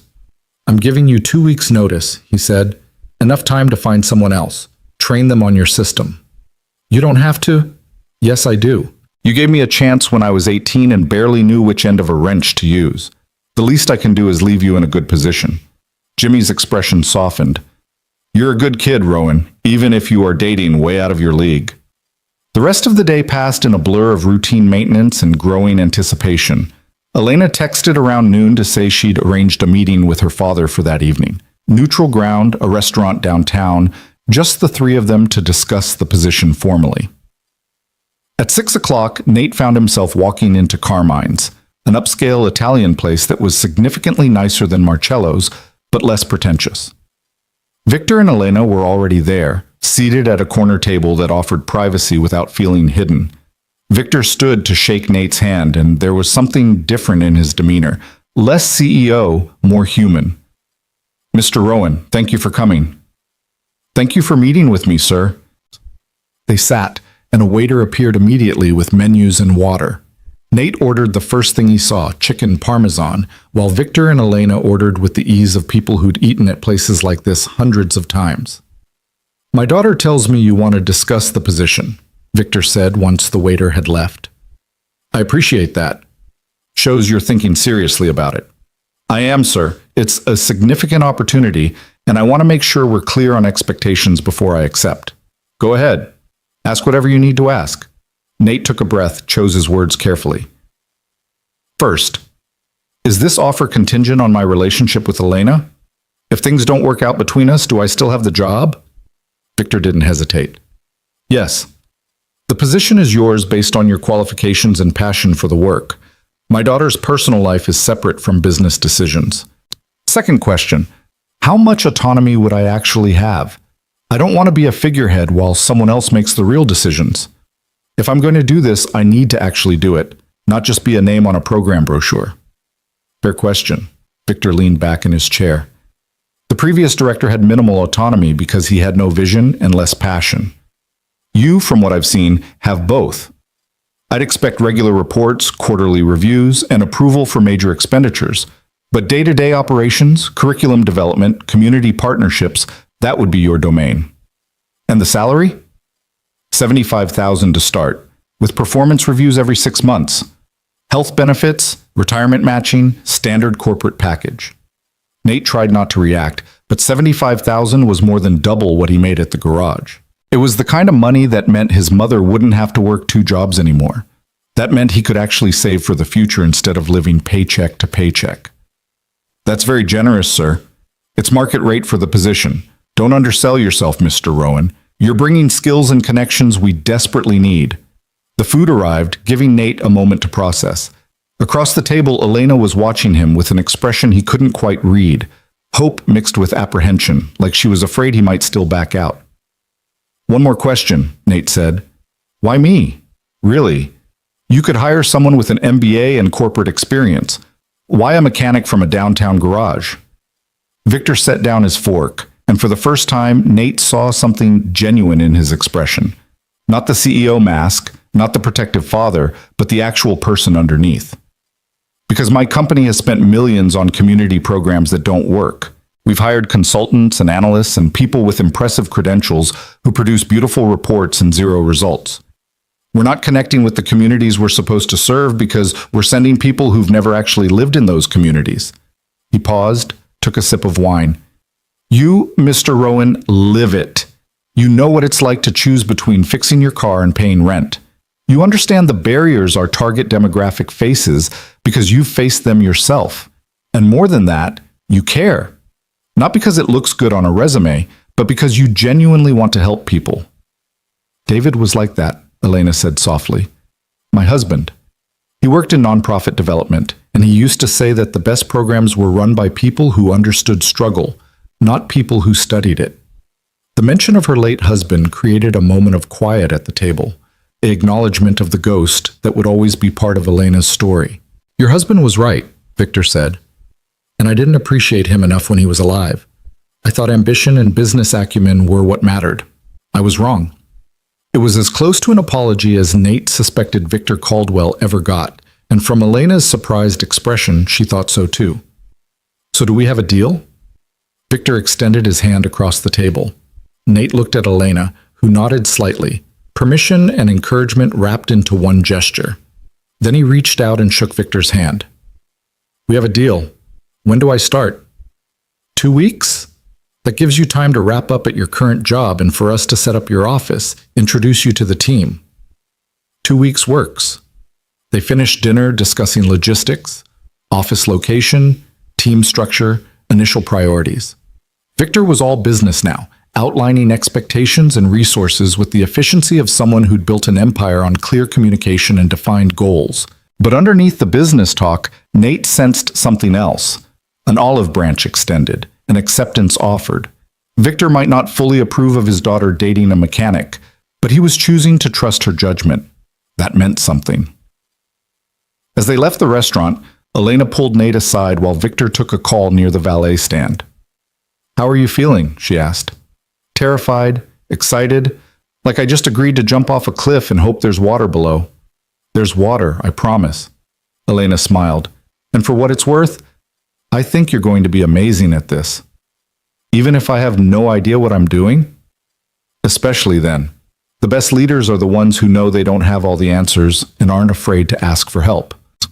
Victor finished his call and returned, and they stood together on the sidewalk while the valet brought around their respective vehicles, Victor's town car, Elena's SUV, and Nate's beat-up Civic, which looked increasingly ridiculous next to the luxury vehicles. Mr. Rowan, Victor said, welcome to Caldwell Motors. I'll have my assistant contact you tomorrow with paperwork and details. Thank you, sir. I won't let you down. I know you won't, because if you do, my daughter will never forgive me for suggesting this. Victor's lips twitched in what might have been a smile. And that's significantly more terrifying than any business failure. Elena rolled her eyes, but she was smiling too. Good night, Dad. Victor left in his town car, and then it was just Nate and Elena standing in the warm evening air, the city moving around them. Want to get coffee? Elena asked. There's a place 2 blocks from here that stays open late. Don't you need to get back to Maya? She's with her nanny tonight. Sometimes I need time to just be Elena. Not Maya's mom or Victor's daughter. Just me. They walked to the coffee shop, a small place with mismatched furniture and local art on the walls. It was exactly Nate's kind of place, unpretentious and real, and he could tell from Elena's relaxed posture that she felt the same. They ordered black coffee for him, some complicated latte for her, and found a corner table away from the few other customers. So you're really doing this, Elena said. Joining Caldwell Motors, jumping into my world. Looks like it. Having second thoughts? About you? Never. About what this means, how complicated it's going to get? Constantly. Elena wrapped her hands around her coffee cup. People are already talking, Nate. Board members, business associates, society columnists. They want to know who you are, where you came from, what your intentions are. And what do you tell them? The truth. That you're someone who makes me happy. Someone who's kind to my daughter and stands up to my father and saves strangers from choking. Someone real. That's not going to satisfy them. I don't care about satisfying them. I spent 2 years trying to be what everyone else needed me to be. The perfect grieving widow, the dedicated daughter, the competent executive. I'm tired of performing, Nate. With you, I don't have to.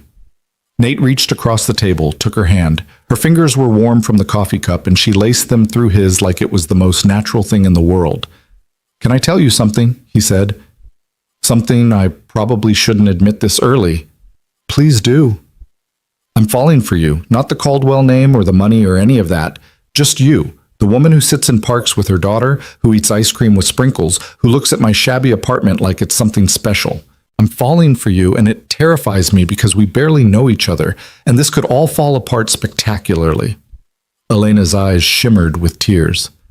I'm falling for you too, and you're right. It could fall apart, but it could also be wonderful, and I think it's worth finding out which. They sat there in the coffee shop for 2 more hours, talking about everything and nothing. Nate learned that Elena had wanted to be a teacher before her father pulled her into the family business, that she played piano but hadn't touched a keyboard in years. that her favorite movie was an obscure French film from the 70s that Nate had never heard of. Elena learned that Nate had once dreamed of opening his own garage that specialized in teaching others, that he was terrible at cooking but excellent at grilling, that his mother had raised him on classic rock and he still knew every word to every Led Zeppelin song. They were learning each other piece by piece, building something fragile and precious in a corner of a coffee shop while the city hummed around them. When they finally left, the street was quieter, the businesses mostly closed. They walked slowly back toward the restaurant where their cars waited, neither quite ready for the evening to end. "Tomorrow night," Elena said as they reached her SUV, "come to dinner, at the mansion. Maya keeps asking when she'll see you again, and I think you've earned the right to experience family dinner with the Caldwells." "Is that a reward or a punishment?" "Both, probably." Elena smiled. "But I'd really like you there." "Then I'll be there." She kissed him then, soft and brief, but real. The first kiss, the one that made everything official and terrifying and wonderful all at once. "Good night, Nate Rowan." "Good night, Elena Caldwell." He drove home in a daze, barely registering the traffic or the route. His phone rang as he was climbing the stairs to his apartment, his mother calling at nearly midnight because she had some sixth sense about important moments in his life. "Did you take the job?" she asked without preamble. "Yes." "And the girl?" "We're falling for each other, Ma. It's fast and probably crazy, but it's real." His mother was quiet for a long moment. "Your father would be proud, you know, if he'd stuck around to see the man you became." It was rare for her to mention his father, the man who'd left when Nate was 7 and never looked back. But when she did, it was always in moments like this, when Nate needed to hear that he was nothing like the man who'd abandoned them. "I'm scared," Nate admitted. "What if I'm not good enough for this job? What if I mess it up? What if—" "Nathan Emmanuel Rowan, you listen to me. You have spent your entire life being more than good enough. You are kind and hardworking and honest to a fault. You save people from choking. You teach car maintenance to single mothers. You visit your elderly neighbors to make sure they're okay. You are enough. You have always been enough. I love you, Ma. I love you too, baby. Now get some sleep. You've got a new life starting." Nate lay in bed that night, staring at his ceiling, thinking about how drastically his life had changed in just 4 days. Last Thursday, he'd been a mechanic with no prospects and a humiliating story about a blind date gone wrong. Now he had a job with Caldwell Motors, a relationship with Elena, and a future that looked completely different than anything he'd imagined. It was terrifying. It was wonderful. It was exactly what he hadn't known he needed. The next 2 weeks passed in a blur of transition. Nate gave his notice at Martina's shop, trained his replacement, a young guy named Carlos who reminded Nate of himself at 18, and said goodbye to the garage that had been home for nearly a decade. His last day was bittersweet. The regular customers brought him cards and small gifts. Mrs. Chen cried and made him promise to visit, and Jimmy gave him an awkward hug and told him not to forget where he came from. "Like I could forget this place," Nate said, looking around the garage one last time. "Every good thing I learned about hard work and integrity, I learned here." "Yeah, well, don't get too fancy in your corporate office. You're still a grease monkey at heart. Always." During those 2 weeks, Nate also navigated the complicated waters of dating Elena Caldwell publicly. There were dinners at the mansion where Victor watched him with continued assessment, afternoons at the park with Maya, who decided Nate was now a permanent fixture in her life, and one memorable evening when photographers caught them leaving a movie theater and the photos ended up in a society column with speculation about the mystery man dating the Caldwell heir. Elena had warned him it would happen, but seeing his own face in a newspaper, poorly lit and looking uncomfortable, was surreal. "Welcome to my world," Elena had said when she'd called to apologize. "This is what I meant about complications. It's weird, but I'll survive it. The media will dig into your background, you know. They'll find out about your father leaving, your mother working 2 jobs, every embarrassing thing you've ever done. Then they'll find out I'm exactly who I said I was, a mechanic from a working-class family who got lucky enough to meet someone extraordinary." Elena had gone quiet on the other end of the phone, and when she spoke again, her voice was thick with emotion. "How are you so good at this?" "At what?" "At being okay with who you are." at not apologizing for your past or trying to be someone else. Because the alternative is exhausting, Nate said simply. I spent enough time in my 20s wishing I was someone different. It didn't change anything except make me miserable. His first day at Caldwell Motors arrived on a Monday that felt both monumental and ordinary. Nate wore the one suit he owned, purchased specifically for this occasion, and walked into the gleaming office building feeling like an imposter in business casual. Victor's assistant, an efficient woman named Margaret, met him in the lobby and gave him a tour that left his head spinning. The Caldwell Motors headquarters was massive. 15 floors of offices, design studios, testing facilities, and conference rooms. His office was on the 7th floor, modest but professional, with a window overlooking the city and a desk that was 3 times the size of his entire kitchen. Mr. Caldwell will meet with you at 10, Margaret said. Until then, I'll introduce you to your team. The team consisted of 4 people, 2 coordinators, a grant writer, and an administrative assistant. They looked at Nate with a mixture of curiosity and skepticism, clearly wondering what qualified a mechanic to run their department. Nate decided honesty was the best approach. I know what you're thinking, he said at their first meeting. Who is this guy, and why is he suddenly in charge? Fair question. The truth is, I have no corporate experience, no MBA, no fancy credentials. What I do have is 8 years of hands-on experience teaching automotive skills to people who need them most. I've run community workshops, volunteered with at-risk youth, and spent my career in the neighborhoods we're supposed to be serving. He paused, looking at each of them in turn. I'm not here to replace what you've been doing. I'm here to make it real, to turn programs into actual impact, to build relationships instead of just writing reports. And I need your help to do that because you know this organization and I don't. So, are you in? The silence lasted just long enough to make Nate nervous. Then Sarah, one of the coordinators, smiled. I'm in. I've been pushing for more hands-on programming for 2 years. Maybe you're the person who can actually make it happen. The others agreed, cautiously but genuinely, and Nate felt his first exhale of relief. Maybe this wouldn't be a complete disaster after all. His meeting with Victor at 10 was brief and professional. They discussed quarterly goals, budget allocations, and expectations. Victor was all business, treating Nate like any other employee, which was exactly what Nate had needed. As he was leaving, Victor called after him. Mr. Rowan? Sir? My daughter's having lunch delivered to your office today. Something about celebrating your first day. Victor's expression softened almost imperceptibly. She's happy. That matters to me more than you probably realize. It matters to me too, sir. I know it does. That's why you're here. Well, lunch arrived at noon, an elaborate spread from some Italian deli that was absolutely too much food for one person.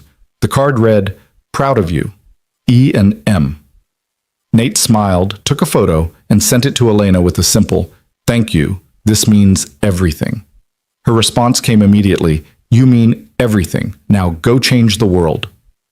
The first month at Caldwell Motors was a whirlwind of learning curves, strategic planning, and gradual team building. Nate spent his days in meetings and his evenings visiting community centers, making connections, listening to what people actually needed instead of assuming he knew. He also spent time with Elena and Maya, dinners at the mansion, afternoons at various parks. One memorable weekend when they took Maya to a children's museum and spent 3 hours building impossible architectural structures out of foam blocks. Victor watched it all with his characteristic assessment, but Nate noticed the older man softening in increments. One evening, Victor actually asked Nate's opinion on a community partnership proposal, listening seriously to his answer and implementing his suggestions. I think my father might actually like you, Elena whispered as they cleaned up after dinner one night, Maya already in bed. Like is a strong word. I think he tolerates me. For my father, that's the same thing. 3 months into his new position, Nate presented his first major initiative to the Caldwell Motors Board, a comprehensive community automotive training program partnering with 6 schools and 3 community centers. It would provide hands-on training, tool scholarships, and job placement assistance for graduates. He stood in that boardroom in his still new suit, facing 20 executives who'd probably forgotten more about business than he'd ever know, and pitched his vision with every ounce of passion he had. When he finished, the room was silent. Then Victor started clapping. and the rest of the board followed. The program was approved unanimously with full funding. Nate called his mother from the parking garage after the meeting, his hands still shaking with adrenaline. "I did it, Ma. They approved everything. Of course they did. I told you, you're enough. You've always been enough." That evening, Elena surprised him by showing up at his apartment, which she'd been doing more frequently, enjoying the normalcy of his small space compared to the mansion's formality. "I heard about the board meeting," she said, kissing him hello. "My father called. He said you were brilliant." He said adequate and surprisingly well prepared. "That's his version of brilliant, trust me." Elena kicked off her heels, designer shoes that probably cost more than his monthly rent, and curled up next to him on his second-hand couch. "I'm proud of you, you know. What you're building, what you're doing, it matters. I couldn't have done it without you believing I could. Yes, you could have. You just wouldn't have had the platform." She looked up at him, and there was something in her expression, vulnerability and hope mixed together. "Nate, I need to tell you something." His heart stuttered. "Okay." "Maya asked me today if you're going to be her new daddy." The words hung in the air between them, loaded with meaning and possibility and terror. "What did you tell her?" Nate's voice came out rougher than intended. "I told her that I didn't know, but that I hoped so. That you're someone special, someone who makes us both happy." Elena's hand found his. "I know it's fast, I know we're still figuring this out, but Nate, I'm falling in love with you, completely, and Maya already loves you, and I think, if you're ready, if you want this, we could be something real. Not just dating, but actually building a life together." Nate pulled her closer, breathing in the scent of her perfume, feeling the solid reality of her against him. "I love you," he said simply. "I love you, and I love Maya, and I want everything you're offering. It terrifies me, and I have no idea if I'm ready, but I want it anyway." Elena's smile was radiant. "Then let's figure it out together." They sat there in his modest apartment, planning a future that would have seemed impossible just months ago. A mechanic and a billionaire's daughter, choosing each other despite every reason it shouldn't work. But sometimes the best things were the ones that shouldn't work on paper, but did in reality. Sometimes love was simple, even when circumstances were complicated. Sometimes a prank became the beginning of everything that mattered. 6 months after that conversation in Nate's apartment, the Community Automotive Training Program launched with a ceremony that brought together everyone who'd made it possible. The event was held at Roosevelt Community Center, where Nate had been volunteering for years, and the gymnasium had been transformed with banners, equipment displays, and rows of chairs filled with students, parents, community leaders, and Caldwell Motors executives. Nate stood backstage, adjusting his tie for the third time, when Elena appeared beside him with Maya in tow. "You're nervous," Elena observed. "There are about 200 people out there, including your father, the mayor, and half the city's media. Why would I be nervous?" Maya tugged on his sleeve. "You'll do great, Nate. You always do great." He picked her up, marveling at how much she'd grown in the past months, how comfortable they'd become together. She called him Nate, not Dad. They'd decided that together, respecting David's memory while acknowledging the new reality they were building. But the love was there, uncomplicated and real. "Thanks, kiddo. You gonna watch from the front row?" "Duh. Mommy saved us the best seats." Elena smiled, straightened his tie one final time, and kissed him gently. "You've got this. Just be yourself." Margaret appeared, clipboard in hand. "Mr. Rowan, they're ready for you." Nate took a deep breath, set Maya down, and walked onto the stage. The applause was immediate and warm. He saw faces he recognized, former customers from Martinez's shop, volunteers from the fire department, students from his weekend workshops. And there, in the front row, sat Elena and Maya next to Victor Caldwell, who was actually smiling. "Good morning," Nate said into the microphone, his voice steadier than he felt. 6 months ago, I stood in a boardroom and pitched an idea that probably seemed crazy to a lot of people. A mechanic with no business degree proposing to overhaul how Caldwell Motors approaches community engagement. I'm sure some of you thought I'd fail. Scattered laughter from the audience. The truth is, I thought I might fail too. But then I remembered why I wanted to do this in the first place. I remembered Mrs. Chen, who couldn't afford to take her car to a shop and was driving with bad brakes because she didn't know any better. I remembered the single mothers in my weekend workshops who cried when they learned they'd been overcharged hundreds of dollars for simple repairs. I remembered every person who felt powerless because they didn't have access to basic knowledge that could change their lives. He paused, looking out at the crowd. This program isn't about charity, it's about empowerment. It's about giving people the tools and knowledge to take control of one aspect of their lives. Because when you can fix your own car, when you understand what's under the hood, when you can't be taken advantage of by unscrupulous mechanics, that's freedom. That's dignity. The applause built, and Nate felt his confidence grow. Today, we're launching partnerships with 6 schools and 3 community centers. We're providing scholarships for tools and supplies. We're connecting graduates with job placement programs at local garages and shops. But most importantly, we're building relationships, real, sustained connections with communities that have been overlooked for too long. He gestured to the equipment displays around the room. None of this would exist without the support of Caldwell Motors, the vision of Victor Caldwell, and the dedication of my incredible team. But it also wouldn't exist without the communities themselves, the people who told us what they needed instead of what we thought they needed. Maya's voice suddenly cut through the gymnasium. That's my Nate! The entire audience turned to look at the 5-year-old standing on her chair, pointing proudly at the stage. Elena tried to pull her down, mortified, but the crowd erupted in laughter and louder applause. Nate grinned, feeling the tension break. And that's Maya, who reminds me daily why this work matters. Because we're not just teaching automotive skills, we're showing kids like her that people from different worlds can come together, that opportunities exist for everyone, that kindness and knowledge can change everything. He wrapped up his speech with practical details about enrollment and program logistics, then introduced the mayor, who gave a mercifully brief speech about public-private partnerships. Victor spoke next, surprising everyone by praising Nate's leadership and dedication in terms that were almost effusive by his standards. After the ceremony, the crowd mingled while students and their families toured the equipment and met the instructors. Nate found himself surrounded by people wanting to thank him, ask questions, or share their own stories of struggle with car repairs and predatory mechanics. His mother appeared through the crowd, her eyes bright with tears. She'd taken the day off from both her jobs to be here, wearing the dress Nate had bought her for Christmas. "Nathan," she whispered, pulling him into a fierce hug. "I am so proud of you. Your whole life, this is what you've been building toward. Helping people. Making a difference. I learned from the best, Ma." She pulled back, cupped his face in her hands. "Your father would be—" She stopped, reconsidered. "No. Your father doesn't deserve any credit for the man you became.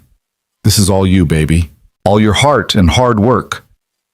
Victor Caldwell appeared beside them, and Nate saw his mother straighten slightly, intimidated by the billionaire CEO despite herself.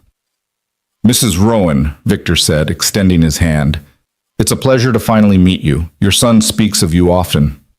"Mr. Caldwell, thank you for this opportunity, for believing in Nathan. I should thank you for raising someone with his integrity and passion. Those qualities can't be taught in business school." Victor glanced at Nate. "You should know, the board voted this morning to expand the program to 10 additional locations next year. Full funding approved." Nate's mind went blank. 10 locations? "Your pilot program is already exceeding every metric we established. Applications are up 300%, community engagement is through the roof, and you've managed to do it all under budget. That's the kind of success we want to replicate." "I don't know what to say." "Say you'll keep doing what you're doing, and maybe hire a few more people to help you do it." Victor moved on to talk with other guests, leaving Nate standing with his mother in stunned silence. 10 locations, his mother repeated. "Nathan, do you understand what this means? You're changing lives on a scale most people only dream about." "It doesn't feel real yet." Elena appeared with Maya, who was clutching a balloon someone had given her. "There you are. Nate, there are reporters outside who want interviews, and several community leaders want to discuss partnerships. You're officially in demand. Can I have 5 minutes first?" "Of course." Nate excused himself, walking through the gymnasium and out a side door into the afternoon sunlight. He needed a moment to process, to breathe, to let the magnitude of what was happening settle into something he could comprehend. He found himself in the small courtyard behind the community center, where he'd spent countless Saturday mornings teaching oil changes and brake pad replacements.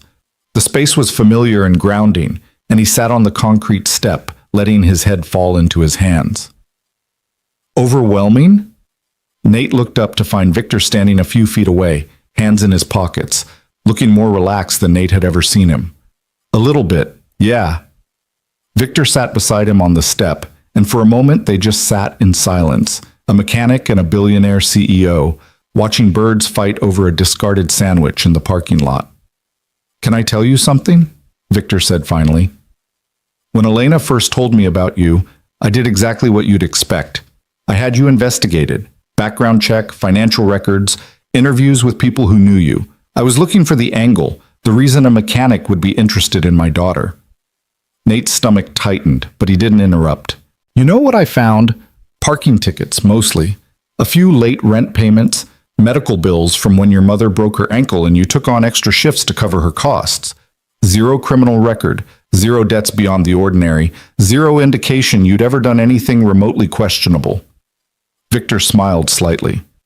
"It was deeply disappointing from an investigative standpoint. You're exactly who you appeared to be, aggressively normal and decent. Is there a point to this story? The point is that I spent 2 years after David died trying to protect Elena and Maya from getting hurt again. I controlled everything I could control, made every decision I thought would keep them safe, and all I did was make my daughter miserable and isolated." Victor turned to look at Nate directly. "You did what I couldn't. You gave her back her life. You showed up with no agenda except genuine care, and you reminded her what it feels like to be seen as a person instead of a Caldwell. That's not something I can quantify or put in a quarterly report, but it's the most valuable thing anyone has done for my family in years. Sir, Let me finish. I'm not good at this, and I'm only going to say it once." Victor's voice was rough with emotion. "Thank you for loving my daughter and granddaughter. Thank you for being someone I can trust with the people who matter most to me. And thank you for proving that I was wrong about what kind of person deserves to be part of this family."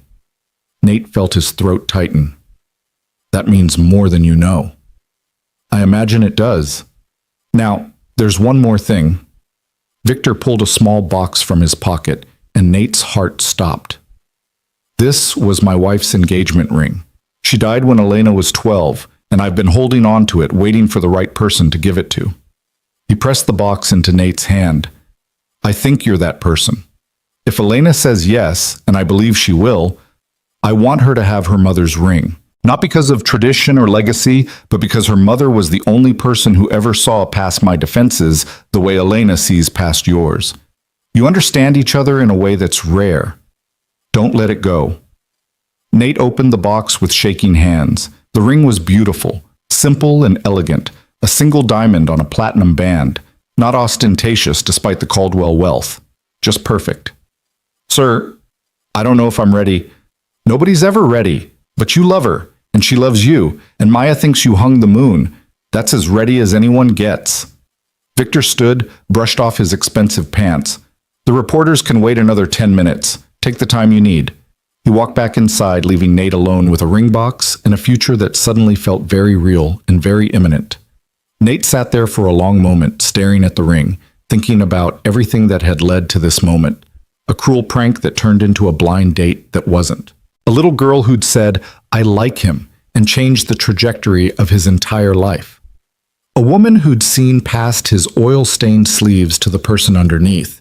6 months ago, he'd been a mechanic with no prospects.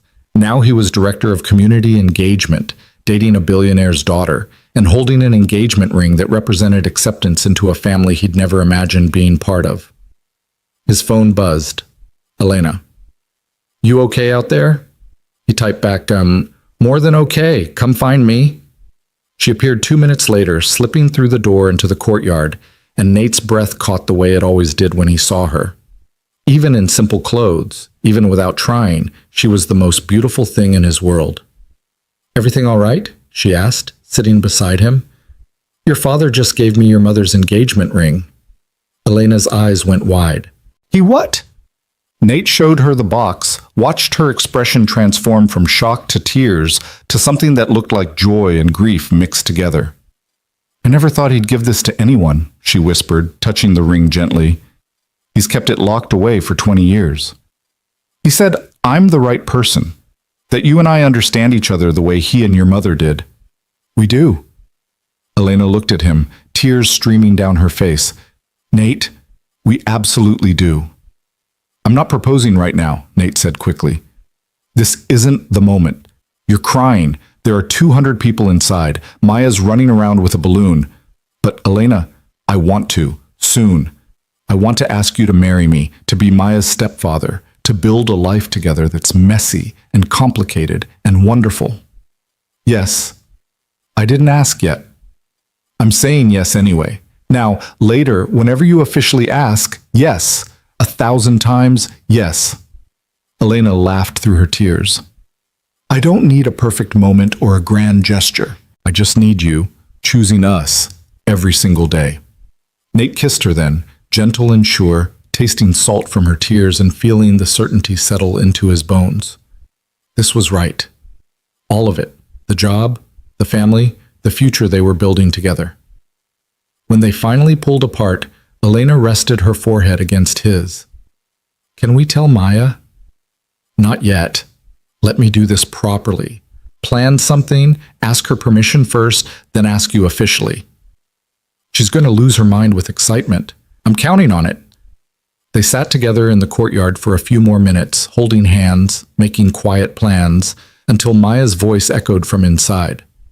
Where are they? I want to show Nate my balloon. That's our cue, Elena said, standing and pulling Nate up with her. They walked back inside together, and Nate slipped the ring box into his pocket, feeling its weight like a promise. The rest of the afternoon passed in a blur of interviews, handshakes, and celebration. The local news covered the program launch, and Nate found himself explaining his vision to reporters who seemed genuinely interested in the human story behind the corporate initiative. By evening, when the crowd finally dispersed and the cleanup was complete, Nate was exhausted but energized. His team was already planning the next phase, the applications were pouring in, and the future looked brighter than he'd ever imagined possible. 2 weeks later, on a Saturday morning, Nate took Maya to the park, just the two of them, while Elena attended a board meeting she couldn't miss. They went to their usual playground, the one where Maya had first pointed at him and said, I like him, and Nate pushed her on the swings while gathering his courage. Maya, can I talk to you about something important? Sure. She dragged her feet to stop the swing. What is it? Nate knelt down so they were eye level. You know how I've been spending a lot of time with you and your mom? Yeah, you're at our house like every day now. Right, and you know how much I care about both of you? Maya's eyes narrowed suspiciously. Are you going away? Because Sophie's uncle went away and now she only sees him on holidays and she's really sad about it. No, the opposite actually. Nate took a deep breath. I want to ask your mom to marry me. That means I'd be around all the time, officially part of your family. But I need to know if that's okay with you first. Maya was silent for a long moment, her expression serious in the way only children could be when processing big information. Would you be my new daddy? I'd be your stepdad. Your real dad was David, and he loved you very much. Nothing will ever change that. But I'd be someone else who loves you and helps take care of you and is there for all the important stuff. Like birthday parties and school plays? Exactly like that. And you'd live with us? In the big house? If your mom says yes, then yeah, we'd all live together. Maya considered this, swinging her legs back and forth. Would you still teach me about cars? Absolutely, that's non-negotiable. And would you still make funny faces when you think broccoli is gross? Nate laughed. I can't promise I'll ever like broccoli, so yes. Okay then, you can marry Mommy. Maya threw her arms around his neck. But you have to promise you won't leave like my first daddy did, even though he didn't mean to. Nate held her tight, feeling the weight of that promise. I promise, kiddo. I'm not going anywhere. You're stuck with me. Good. Can we get ice cream now? Sure. But Maya? Don't tell your mom yet, okay? I want to surprise her. Maya nodded solemnly. I'm very good at keeping secrets. Sophie told me she likes Jason in our class, and I didn't tell anyone except my stuffed elephant, and he can't talk, so it doesn't count. Perfect. You're the best secret keeper I know. They got ice cream, rainbow with sprinkles for Maya, chocolate for Nate. And when they returned to the mansion later, Maya ran to her room without giving anything away. Nate found Elena in her office, surrounded by paperwork, looking tired but beautiful. "How was the board meeting?" he asked. "Long, tedious, full of men who loved the sound of their own voices." She stood, stretching. "How was the park?" "Good, important, actually." "Oh?" Nate closed the office door, suddenly nervous despite having planned this moment for days. "Elena Caldwell, I need to ask you something." She turned to face him fully, and he saw the moment she understood, her eyes going wide, one hand coming up to cover her mouth. "I'm not rich," Nate said, pulling the ring box from his pocket. "I can't offer you fancy vacations or designer clothes or any of the things you're used to. What I can offer is showing up every single day, loving you and Maya with everything I have, building a life that's real and messy, and ours." He opened the box, revealing her mother's ring. "Your father gave me this because he thinks I'm worthy of his family, but the only opinion that matters is yours. Elena, will you marry me? Will you let me be Maya's stepdad, your husband, and the luckiest man alive?" Elena was crying again, nodding before she could even speak. "Yes, yes, absolutely yes." Nate slipped the ring onto her finger, a perfect fit, like it had been waiting for her all along, and kissed her while she laughed and cried simultaneously. "I asked Maya first," he said when they pulled apart. "Got her permission. She said yes, but only if I promised to keep making faces at broccoli." "That sounds like her." Elena looked at the ring on her finger, turning her hand to catch the light. "My mother's ring. I can't believe my father gave this to you. He said we understand each other the way he and your mother did." "We do. God, Nate, we really do." Maya burst through the door at that moment, unable to contain herself any longer. "Did you ask her? Did she say yes? Can I tell Grandpa now?" "You knew?" Elena laughed, scooping her daughter up. "You little sneak. Nate made me promise not to tell. It was so hard." "You did great, kiddo," Nate said. "Best secret keeper ever." "So we're a family now? Like, official?" Elena and Nate exchanged a look, and he saw his own hope and joy reflected back at him. "Yeah, Maya," Elena said softly. "We're officially a family now." They told Victor that evening over dinner, and his reaction was exactly what Nate had come to expect, controlled emotion expressed through practical statements. "About time," Victor said, shaking Nate's hand. "I was beginning to think you'd never get around to it. Margaret has been placing bets in the office pool. She'll be pleased she won." "There's an office pool about my engagement." "There's an office pool about everything. That's what happens when you date the boss's daughter publicly." Victor turned to Elena. "Your mother would be happy. She always said I'd approve of your choice when I finally stopped being an idiot about class and money." "She was right," Elena said, kissing her father's cheek. "About everything." The engagement was announced 2 weeks later, and the response was exactly what Nate had feared and expected. Society columnists had opinions about the mechanic marrying into the Caldwell fortune. Think pieces appeared about class dynamics in modern fairy tales. Photographers camped outside Nate's apartment building until he officially moved into the mansion, making his studio space redundant. But through it all, Nate kept showing up, to work, to dinner with Elena and Maya, to volunteer shifts at the community center. He refused to become someone else just because his circumstances had changed. He was still the guy who saved Mrs. Chen money on repairs, who taught weekend workshops, who made faces at broccoli. The wedding was planned for spring, 6 months after the engagement, in the garden of the Caldwell mansion. Elena wanted something intimate, just family and close friends, nothing ostentatious. Nate would have married her at City Hall, but he understood that some traditions mattered, especially to Victor, who was giving away his only daughter. In the weeks leading up to the wedding, Nate's community program continued expanding. The 10 additional locations opened, enrollment tripled, and the first group of students graduated with job offers already secured. Local news ran a feature about the program's success, interviewing graduates who spoke about how learning automotive skills had changed their lives, given them confidence and opportunities they'd never had before. Nate watched the segment from his office, surrounded by his team, and felt the satisfaction of work that truly mattered. "You did this, Sarah said, pointing at the screen. All of this happened because you believed it could.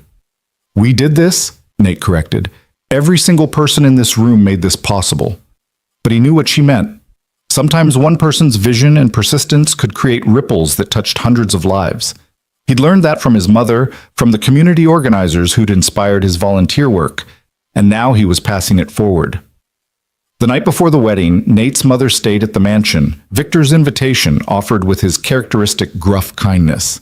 She'd never seen anything like the house, had walked through it with wide eyes and quiet amazement. Nathan, I can't believe this is going to be your home, she said as they sat in the garden together, the space already decorated for tomorrow's ceremony. I still don't believe it sometimes. I wake up and think I'm going to be back in my studio apartment, that all of this was some elaborate dream. But it's real. But it's real, he agreed. Ma, I need to thank you for everything, for raising me to believe kindness matters, for showing me what hard work looks like, for never making me feel like we were less than anyone else just because we had less money. His mother's eyes filled with tears. You were always enough, baby. Always. I just wish your father had stuck around long enough to see the man you became. His loss. I had you, and that was more than enough. They sat in comfortable silence, watching the sun set over the manicured gardens, and Nate thought about how far he'd come from that humiliating Friday night 6 months ago. The cruel prank that had sent him to a restaurant alone had somehow led to this: a family, a career that mattered, a future that looked nothing like what he'd imagined, but everything he'd needed. The wedding day arrived with perfect spring weather, clear skies, gentle breeze, everything conspiring to create the ideal setting. Nate stood at the altar in a suit that actually fit, his mother in the front row dabbing at her eyes, Victor beside her looking proud and emotional in equal measure. Then the music started, and Maya appeared first, walking down the aisle in a purple dress that she'd insisted on because purple is the best color and everyone should know it. She took her role as flower girl very seriously, distributing petals with the precision of someone performing surgery. And then Elena appeared, and Nate forgot how to breathe. She wore a simple white dress, her hair loose around her shoulders, carrying wildflowers instead of an elaborate bouquet. She looked like herself, not a Caldwell heir, not a billionaire's daughter, just Elena, the woman who'd sat with a stranger in a restaurant and changed his entire life. Victor walked her down the aisle, and when he placed Elena's hand in Nate's, he whispered, "Take care of my girls." "With everything I have," Nate promised. The ceremony was brief and perfect. They'd written their own vows, and when it was Nate's turn to speak, he looked at Elena and said simply, 6 months ago, I was supposed to be the victim of a joke. Instead, I found my purpose. You and Maya showed me that family isn't about money or status or where you come from. It's about showing up, about choosing each other every day, about building something real together. I promise to keep showing up, every single day for the rest of our lives. Elena was crying, but she smiled through the tears. You saved a man from choking the night we met. But what I didn't know then was that you were going to save me too, from isolation, from going through the motions, from forgetting what it feels like to be truly seen. You gave me back my life, Nate Rowan, and I promise to spend the rest of mine making sure you know how extraordinary you are. Maya, standing beside them as junior bridesmaid, whispered loudly, "Can you kiss now? I want cake." The guests erupted in laughter, and the officiant smiled. "I now pronounce you husband and wife. You may kiss your bride." And Nate did, holding Elena close while their friends and family applauded, and Maya tugged on his sleeve asking about cake. The reception was everything a wedding should be: joy and laughter, terrible dancing, and heartfelt toasts. Victor gave a speech that made everyone cry, talking about second chances and unexpected blessings. Nate's mother spoke about watching her son grow into someone who changed lives for a living. And Maya got up unprompted and announced that Nate made the best funny faces, and she was glad he was officially her stepdad now. As the evening wound down and guests began leaving, Nate found himself standing with Elena and Maya near the garden fountain, watching the last of the sunset. "So this is our life now," Elena said, leaning against him. "Official and documented and everything." "Apparently so. How do you feel about it?" "Ask me tomorrow when the wedding adrenaline wears off and reality sets in." "Fair enough." Maya yawned widely. "Can Nate carry me to bed? My feet hurt from dancing. Of course, kiddo. Nate scooped her up and she rested her head on his shoulder with the complete trust of someone who knew she was safe and loved. They walked back to the mansion together, husband, wife, and daughter, past wedding decorations and into a future that would have seemed impossible just months ago. The house staff had left out champagne and chocolate-covered strawberries in the master bedroom, a wedding night gesture that was sweet but unnecessary. Nate and Elena sat on the balcony instead, still in their wedding clothes, watching the city lights and processing the magnitude of the day. "Do you ever think about how different things would be if I hadn't sat down at your table that night?" Elena asked. "All the time. I'd probably still be at Martinez's shop, eating ramen for dinner, volunteering on weekends, and wondering if my life would ever be more than that. You were already enough before you met me. Maybe, but you made me believe it." Nate pulled her closer. "And you gave me a family. That's something I'd stopped thinking I'd ever have." "We gave each other family," Elena corrected. "Maya and I were just going through motions before you. You reminded us what living actually feels like." They sat in comfortable silence, and Nate thought about the journey that had brought them here, a prank that backfired spectacularly. A little girl who'd pointed at a stranger and said, "I like him." It was so sigwise. A woman brave enough to trust someone new, a CEO who'd learned to let go of control, and a mechanic who'd discovered that sometimes the best things in life came disguised as disasters. 6 months from that humiliating blind date to this, married to Elena, stepfather to Maya, director of a program that was changing lives, accepted into a family he'd never imagined being part of. "What are you thinking about?" Elena asked. "That I need to send Derek a thank you card." "Derek? The guy who set you up as a joke?" "Yep. His cruel prank gave me everything that matters. That's worth acknowledging, even if he's still an idiot." Elena laughed, the sound carrying across the garden below. "Only you would think to thank the person who tried to humiliate you. I contain multitudes. You really do." The next morning, Nate woke up in the mansion's master bedroom, his bedroom now, officially, with Elena beside him and the knowledge that Maya was just down the hall. He lay there for a moment, taking it all in, waiting for the panic or imposter syndrome to kick in. But all he felt was peace, rightness, the sense that he was exactly where he belonged. His phone buzzed on the nightstand, a text from his mother. "Good morning, my married son. I'm so proud of you I could burst. Love you forever, Ma." He smiled, texted back a heart, and got up to start his first day as a married man. Downstairs, he found Maya already awake, eating cereal at the kitchen island while the house staff prepared breakfast. "Morning, kiddo." "Morning, Nate. You're my stepdad now." "I am indeed." "Does that mean I can call you Dad?" The question stopped him cold. They'd discussed this before, agreed that she'd call him Nate to honor David's memory. But here she was, asking permission to change that arrangement, and Nate felt his throat tighten. "Only if you want to," he said carefully. "I'll answer to whatever feels right to you." Maya considered this seriously. "I think maybe both? Nate, when we're just hanging out, and Dad, when it's important stuff? Like when you come to my school plays, or teach me about cars, or when I need help with something big." "I think that's perfect. Very sophisticated solution." "I'm very sophisticated. Grandpa says so." Elena appeared then, still in her pajamas, hair messy from sleep, looking more beautiful than she had at the wedding. "Morning, family," she said, kissing Maya's head, then Nate's cheek. "What did I miss?" "Maya and I just negotiated naming conventions." "Sounds official."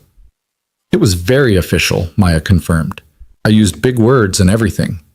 They ate breakfast together, the first of countless breakfasts they'd share as a family, and Nate marveled at how normal it felt.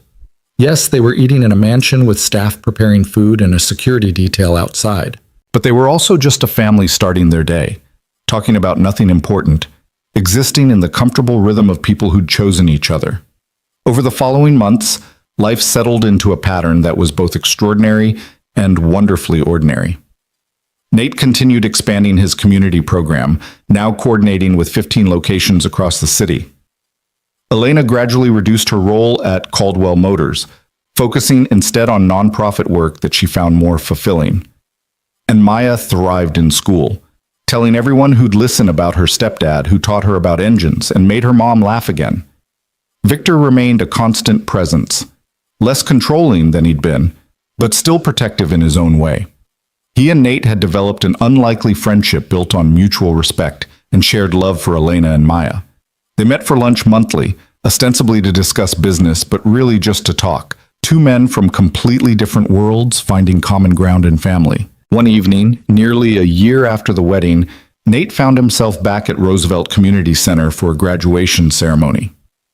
30 students were completing the automotive program, each one representing a life changed, an opportunity created, a future made possible. As he handed out certificates and shook hands, Nate recognized several faces from his old weekend workshops, people who'd taken that first step toward learning and had transformed it into careers. After the ceremony, a young woman approached him, maybe 19, with a certificate in hand and tears in her eyes. "Mr. Rowan, I just wanted to thank you. I was working 3 part-time jobs before this program, barely making rent, no idea how to get ahead. Now I have a full-time position at Morrison's Auto, health insurance, and I'm saving for community college. This changed my life." Nate felt his own eyes sting. "You changed your life. I just provided the tools." "You provided hope," she corrected.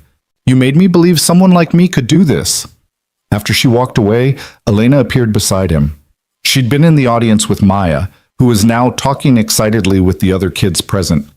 "That never gets old, does it?" Elena said, watching the graduates celebrate. "Knowing you made a real difference." "No, never." Nate pulled her close.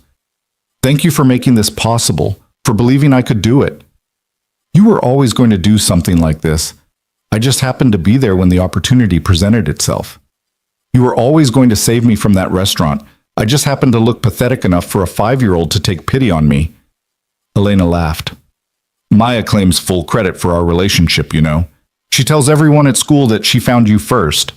She's not wrong."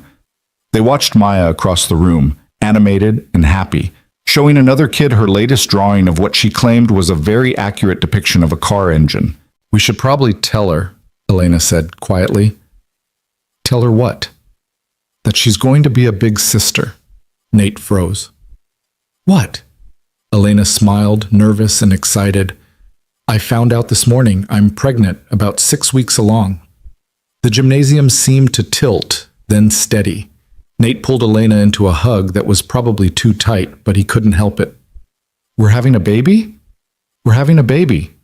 "When were you going to tell me?" "Right now, apparently. I was going to wait until tonight, do something romantic, but then I saw you with those graduates, and I couldn't keep it in anymore." Nate laughed, overwhelmed with joy. "Maya's going to lose her mind. Completely. Should we tell her now or wait?" "Now. Definitely now. I can't keep this secret for 5 minutes, let alone days." They called Maya over, and Nate knelt down so he was eye level with her. "Hey kiddo, we have some news." "What kind of news? Good news or eat your vegetables news?" "Good news. Very good news." Nate glanced at Elena, who nodded encouragement. "You're going to be a big sister. Your mom and I are having a baby." Maya's eyes went so wide they looked like they might fall out of her head. "A baby? Like a real actual baby?" "A real actual baby. Ah!" Maya's shriek of excitement echoed through the gymnasium, causing everyone to turn and stare. She launched herself at both of them, and they caught her in a group hug while she bounced with uncontainable joy. "Can I name it? Can I teach it about cars? Will it sleep in my room? Can we get a puppy too, since we're already getting a baby?" "One thing at a time," Elena said, laughing through happy tears. "But yes, you can definitely help teach them about cars. This is the best day ever. Better than ice cream day at school. Better than the zoo. Better than everything." They stood there in the middle of the community center, a family of 3 about to become 4, while graduates celebrated around them and the future stretched out bright and full of possibility. That night, after Maya had finally exhausted herself talking about baby names and fallen asleep, Nate and Elena sat in their bedroom processing the news. "I'm terrified," Nate admitted. "I barely know how to be a stepdad. Now I'm going to be an actual dad?" "You're already an actual dad. You've been Maya's dad in every way that matters since we got married. But this is different. This baby will be biologically mine. I'll be responsible from day one. And you'll be amazing at it, just like you're amazing with Maya.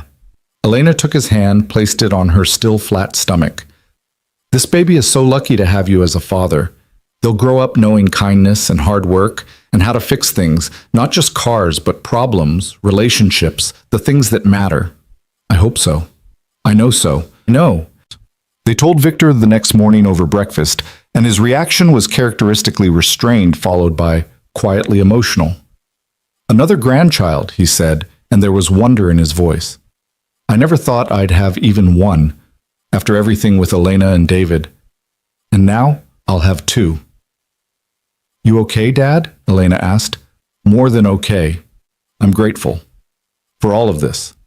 For you, for Nate, for Maya, for this new baby. For second chances I didn't know I needed. The pregnancy progressed smoothly, and Nate threw himself into preparing, reading every book on parenting he could find, baby-proofing their bedroom, attending every doctor's appointment with Elena. Maya appointed herself the baby's official big sister and protector, talking to Elena's growing belly and making elaborate plans for all the things she'd teach her new sibling.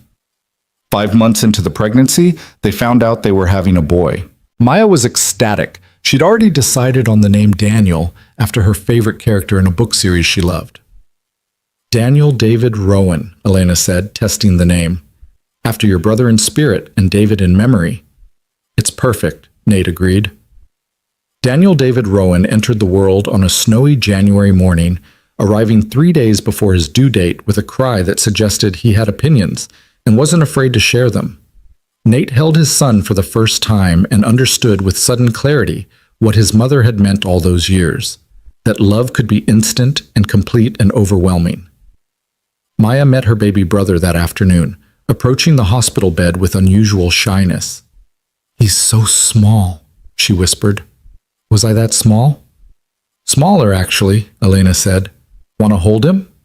They positioned Maya carefully, and she held Daniel with the serious concentration of someone who understood the weight of responsibility. Hi, Daniel. I'm your big sister Maya. I'm going to teach you everything important, like how not to eat vegetables you don't like, and how engines work, and how Dad, is the best dad even though he's not perfect at anything. Hey, Nate protested, but he was smiling. It's true. You're terrible at cooking, and you always lose your keys, but you're really good at the important stuff, so it's okay. Thank you for that ringing endorsement. Victor arrived an hour later bringing flowers and a teddy bear that was larger than the baby. He held his new grandson with the careful tenderness of someone who'd forgotten what it felt like to hold something so small and fragile. He looks like you, Nate, Victor said. Same expression, like he's trying to figure out if the world makes sense yet. Does it make sense? Not even a little bit, but that's what makes it interesting. They brought Daniel home 3 days later, and life transformed in the way it does with newborns. Sleepless nights, constant feeding, the particular chaos that comes with adding a tiny human to an established household. But through it all, Nate felt grateful. For Elena, for Maya, for Daniel, for Victor, for his mother, who visited constantly and was in her element as a grandmother, for all of it. One night, when Daniel was 6 weeks old and finally sleeping for more than 2 hours at a stretch, Nate sat in the nursery rocking chair with his son in his arms. The house was quiet, everyone else asleep, and he let himself think about the journey that had led here. 18 months ago, he'd walked into Marcello's for a blind date that wasn't real. He'd been humiliated, alone, convinced he'd always be just a mechanic eating ramen and wondering if his life would ever amount to more. Now he was married to Elena Caldwell, stepfather to Maya, father to Daniel, director of a program that had changed hundreds of lives, son-in-law to Victor, who'd become more like an actual father than his biological one had ever been. All because a little girl had pointed at a stranger and said, "I like him." All because Elena had chosen to sit down instead of walk away. All because Nate had shown up every single day and tried his best to be worthy of the opportunities he'd been given. Daniel stirred in his arms, making the small noises newborns make, and Nate whispered, "I'm going to teach you everything I know, little man, about engines and kindness and showing up for people, about how love isn't conditional on money or status or being perfect, about how sometimes the best things in life start with disasters that turn into blessings. That's beautiful, Elena said from the doorway. She'd appeared silently, watching him with their son. How long have you been standing there? Long enough to remember why I fell in love with you. She came into the room, wrapped her arms around both of them. You know what Maya asked me tonight before bed? What? She asked if we could go back to that restaurant where we met. She wants to thank the waiter for seating us together because she says he's responsible for our family. Nate laughed quietly, careful not to wake Daniel. That's very Maya logic. It's not entirely wrong, though. If that waiter had seated us somewhere else, if he'd told me there were no available tables, if any number of small things had been different, we might never have had this. But we did have it. We do have it. We do. They stood there together in the soft lamplight of the nursery, a family built from chance and choice in equal measure, and Nate felt something settle deep in his chest. Not contentment exactly, life was too chaotic for that, with a 6-week-old and a 7-year-old and demanding careers, but something close to it. Satisfaction, maybe. The knowledge that he'd found his place in the world, his purpose, his people. Thank you, he whispered to Elena, for taking a chance on me. Thank you for being someone worth taking a chance on. Daniel woke up then, deciding it was time to eat, and the quiet moment dissolved into the practical reality of midnight feedings and diaper changes and the beautiful chaos of family life. But that was okay. Nate had learned that the best moments weren't always the quiet, perfect ones. Sometimes they were the messy, chaotic, middle-of-the-night ones where you were exhausted and overwhelmed, but also completely, genuinely happy. 2 years after that night in the nursery, Nate stood on a stage at the Civic Center accepting an award for community service. His program had expanded to 30 locations across 3 cities, had graduated over 2,000 students, and had been written about in national publications as a model for corporate community engagement. Elena and Maya sat in the front row, and Elena held 3-year-old Daniel on her lap while he waved enthusiastically every time he saw his father on stage. In his acceptance speech, Nate told the truth.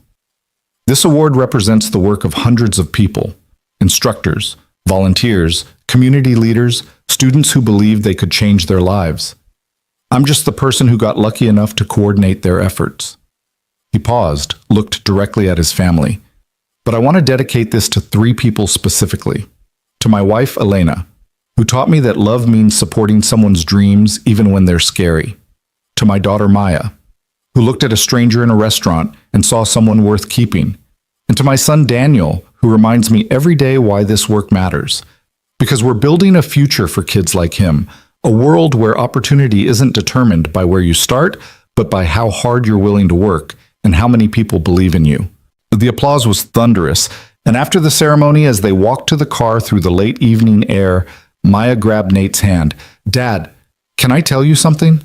Always, kiddo. I knew you were special that first night. When I saw you sitting alone looking sad, I knew you were someone important. I just didn't know you'd be important to us specifically. Nate knelt down, even though she was getting too old for that, and looked at his daughter, 7 years old now, gap-toothed and brilliant and still convinced she could solve any problem with sufficient application of logic. You saved me that night, Maya. You know that, right? I was having the worst day of my life, and you pointed at me and changed everything. I know. I'm very good at fixing things, just like you. You absolutely are. They drove home through the city, his city now, the place where he'd built a life that mattered.